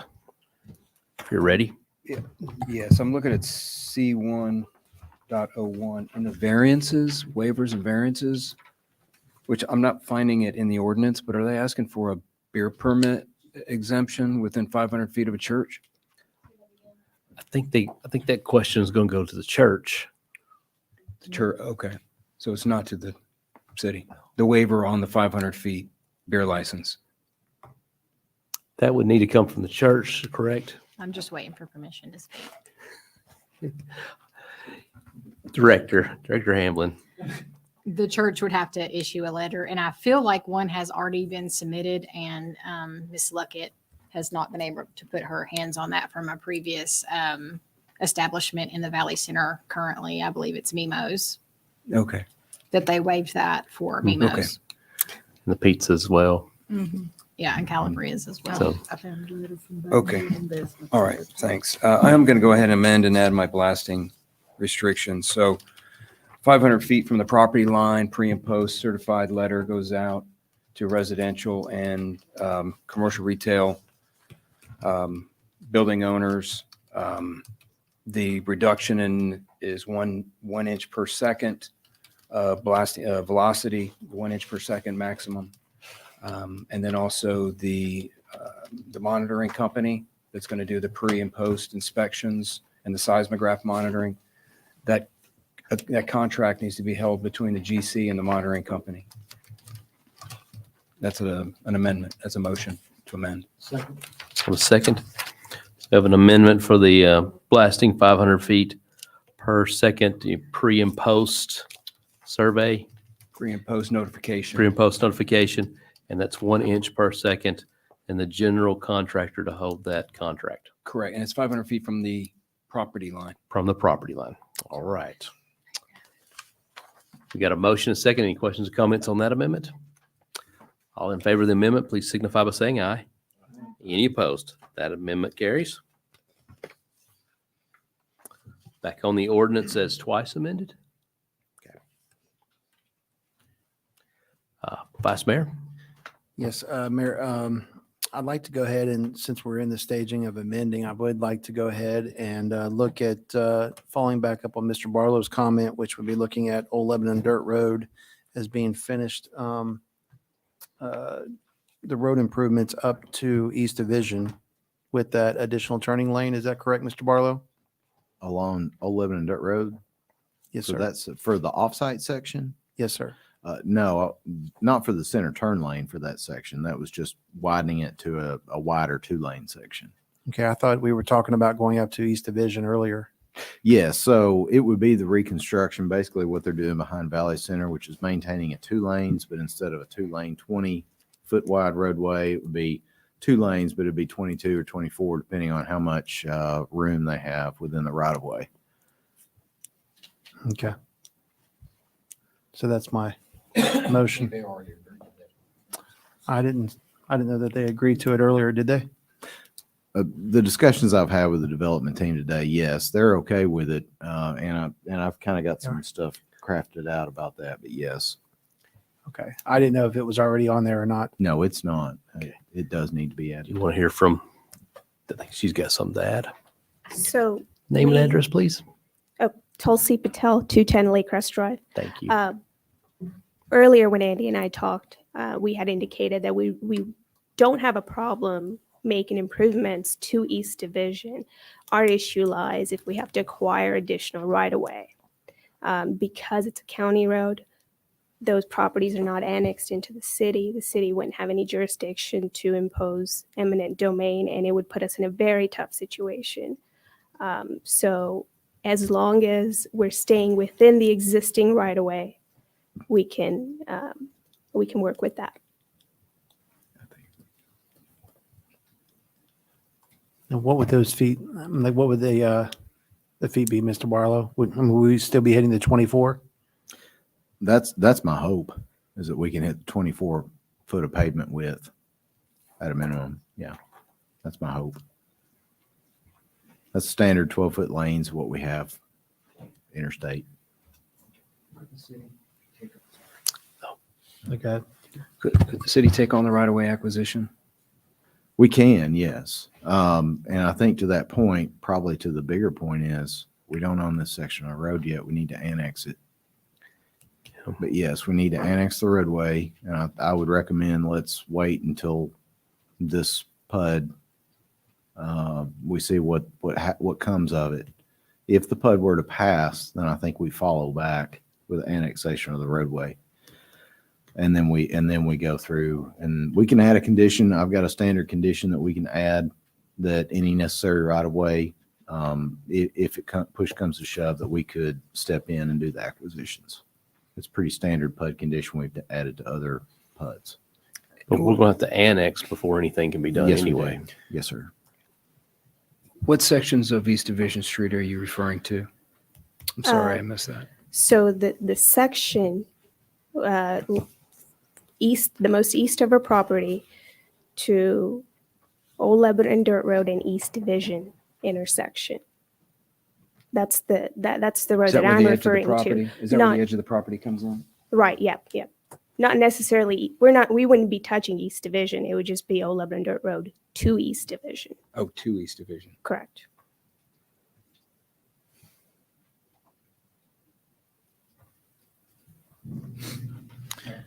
And Well, can I finish? And Commissioner Hefner, and that's why we were discussing earlier about the 20% increase that, that will be going to the right. I guess it'd be going, is that east, Mr. Barlow? Yes, Coming sir. out of the, okay. So that 20% will be increasing later as more development goes out there. So that's the biggest concern. And I agree with what your statement was earlier, which was East Division needs to be some type of road improvement because it's dangerous. Correct. But we need to at least create a path. My concern is what happens between now and then. How many people are going to drive off that road? I agree. It's So- a dangerous road. It's very dangerous. What about certain sections of East Division? Like maybe where there's drop-offs of 20 feet and no shoulder. I think once we get through the design, I think there's probably some fast start improvements that we could probably start with the money that we have. I think with the 8 million we have with this development, I mean, there's potential for some additional contributions. I'd like to understand a little bit more in detail before the second reading. As of right now, I'm a no on this, but I'd like to understand what your timing is on some of those areas that there's zero shoulder and 20-foot drop off. Certainly, yes. Commissioner Justice? There is going to be more development coming on East Division Street, and there's going to be more development that's going to come on Old Lebanon Dirt Road. And as those developments come online, that's when we start assessing those costs to the additional. And we assess it on down the line till we get to the point where we've got the whole thing done. That's what we've built this entire road system in the city of Mount Juliet based on over the years that we've done it. So I understand what you're saying. I agree with you. But again, there has to be fair impact as a trade-off in that balance. So I'm just trying to find out exactly what that is. So We can't hit them all at once. And we can't stop all development because we think people might drive bad. So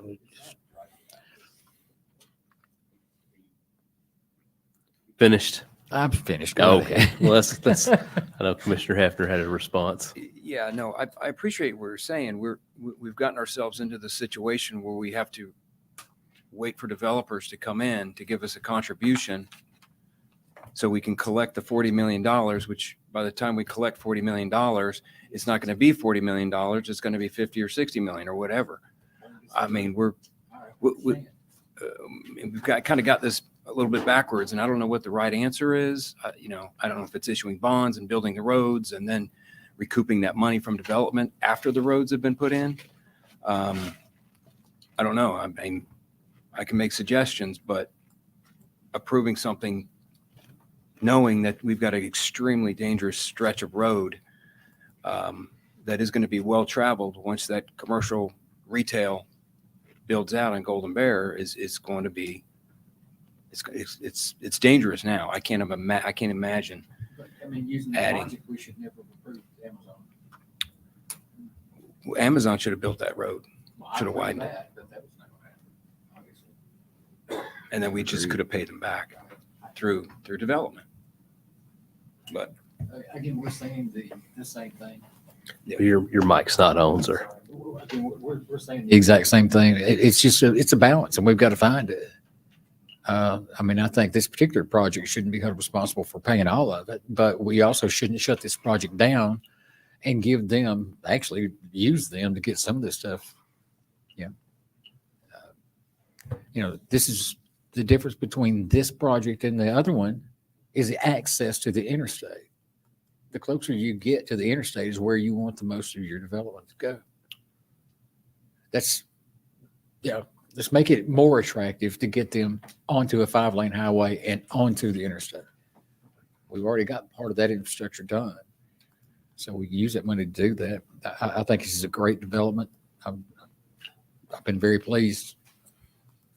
But I do understand and I do understand your concerns.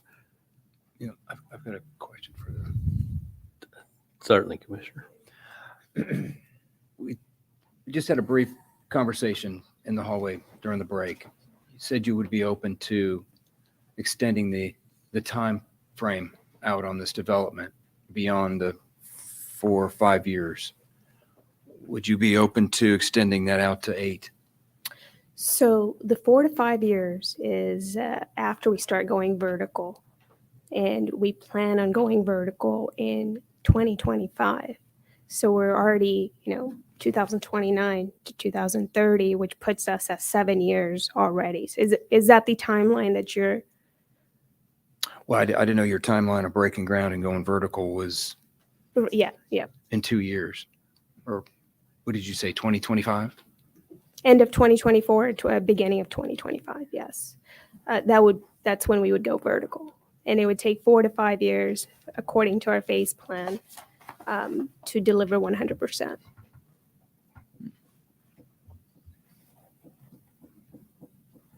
Okay.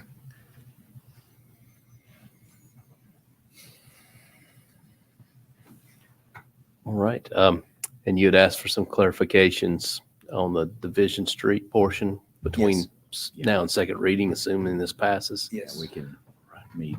Is there any other questions or comments on this, or are we ready to vote? As twice amended? All right, all in favor of the ordinance as twice amended, please signify by saying aye. Aye. Any opposed? That carries. On first reading, it will be back on March 27th for second reading.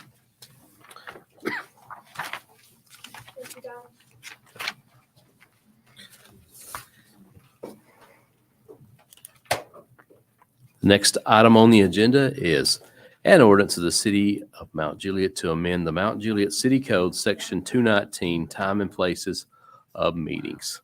Commissioner Justice? I apologize. I'm putting everything. I'm up here. sorry. Is there a motion? Sorry, sir. Yes, motion. Motion. I'll second. Have the floor, please. If you don't take it, go ahead. Where am I stuck? Well, we still got 3 items. This is dealing with the no, that's the next one. This is about the time for citizen comments during the public hearing, which is a state law requirement for all ordinances on second reading. And it's basically, if I understand, mirrors our existing city code It for does. It takes in the city. exact same language and everything, but it's on public hearings as well as the ordinances. Yeah.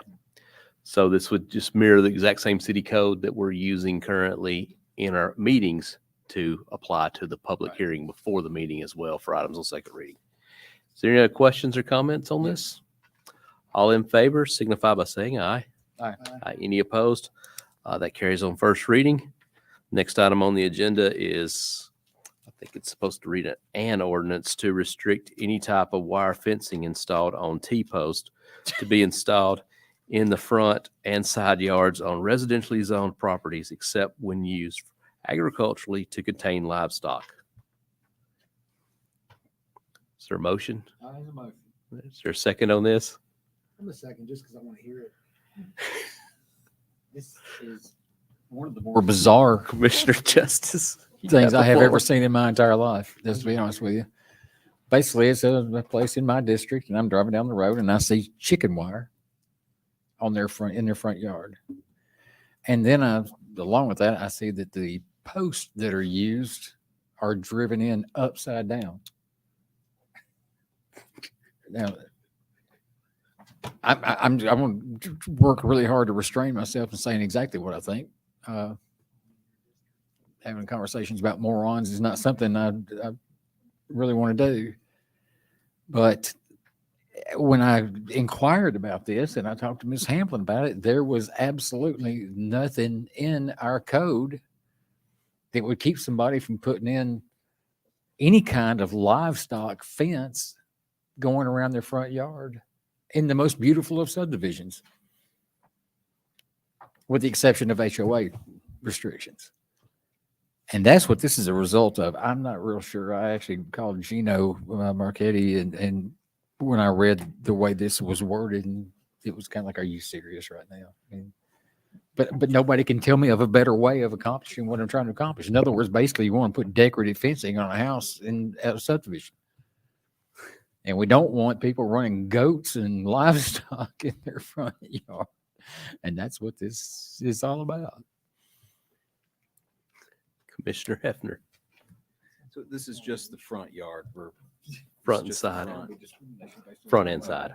Front and side. So we're just saying in the back. So front and side, no chicken wire. Yes. Can it be any other fence? Well, it's, okay. I think it specifically applies to T-post. No, I don't know where the T-post, any kind put of the post T-post is, in the ground but, correct way? I mean, Yeah, any put 'em in the post, I don't really correct way. don't care. Like I said, this is just bizarre. We're even having this freaking conversation at 11:15 at night. Okay. I don't care what kind of post. I don't want chicken wire in Well, any subdivision. I mean, I asked because does that mean they pull their T-post up and put a wooden stake in? They're legal. Is the I just general any says you're post. legal for less. I just don't. If y'all wanted to have this conversation when I'm not quite as punchy, because I'm be honest with you, I'm a little scared of what I'm about to say right now. Yeah, that's absolutely. Yeah, Sure. Send it back to the city attorney. I'll recognize the vice mayor who makes a motion Yeah. to defer. Got a second from Commissioner Hefner. Any questions or comments on the advisement of deferring this? All in favor of deferral for one meeting, please signify by saying aye. Aye. Aye. And deferral's easy at 10:44 at night. Oh, my bad. Sorry. All right, we got a 4-1 on deferral, but I apologize, Commissioner. I missed that. The last item on our agenda is a resolution which deals with the appointment of a city judge. Is there a motion, or I'll make a motion? We got a second on this. This is a resolution that deals with the appointment of city judge. Just a brief background on it. The Board of Commissioners have 2 hires. We have a city manager and we have a city judge. Our city judge, who served our our city very well for several years now, has I'll say given her notice that she's going to be stepping down. And this ordinance just outlines the time frame for how we do it. My thoughts on this is similar to appointing commissioners to the board. It is best to agree on the rules on the front end. And I'm not wrapped around the axle about what the rules are. I'd just like to nail them down before we start vetting candidates. I'll open the floor up if anybody's got any questions or comments. I guess I'm curious as to what you're looking for. We got a resolution written up now, and I can just sum it up. It says resumes will be accepted through March 17th, the period through March 20th through 31st. The commissioners will have 2 weeks to review the applications, and then the Board of Commissioners will have from April 1st to April 20th to interview and schedule interviews. And then we will come back on the 24th with something on the agenda to appoint a replacement. So that's all this resolution does, is just nail down the timeframes for everything. And like I said, I'm very comfortable with adjusting any of these, but it was just a starting point. Any questions or comments? We ready to vote? All in favor of the resolution, please signify by saying aye. Aye. Any opposed? That carries unanimously, I believe. And without that, that is the last item on our agenda. So next item is adjournment. If there is no objection to adjournment, we will adjourn. Hearing no objections, we're adjourned. You big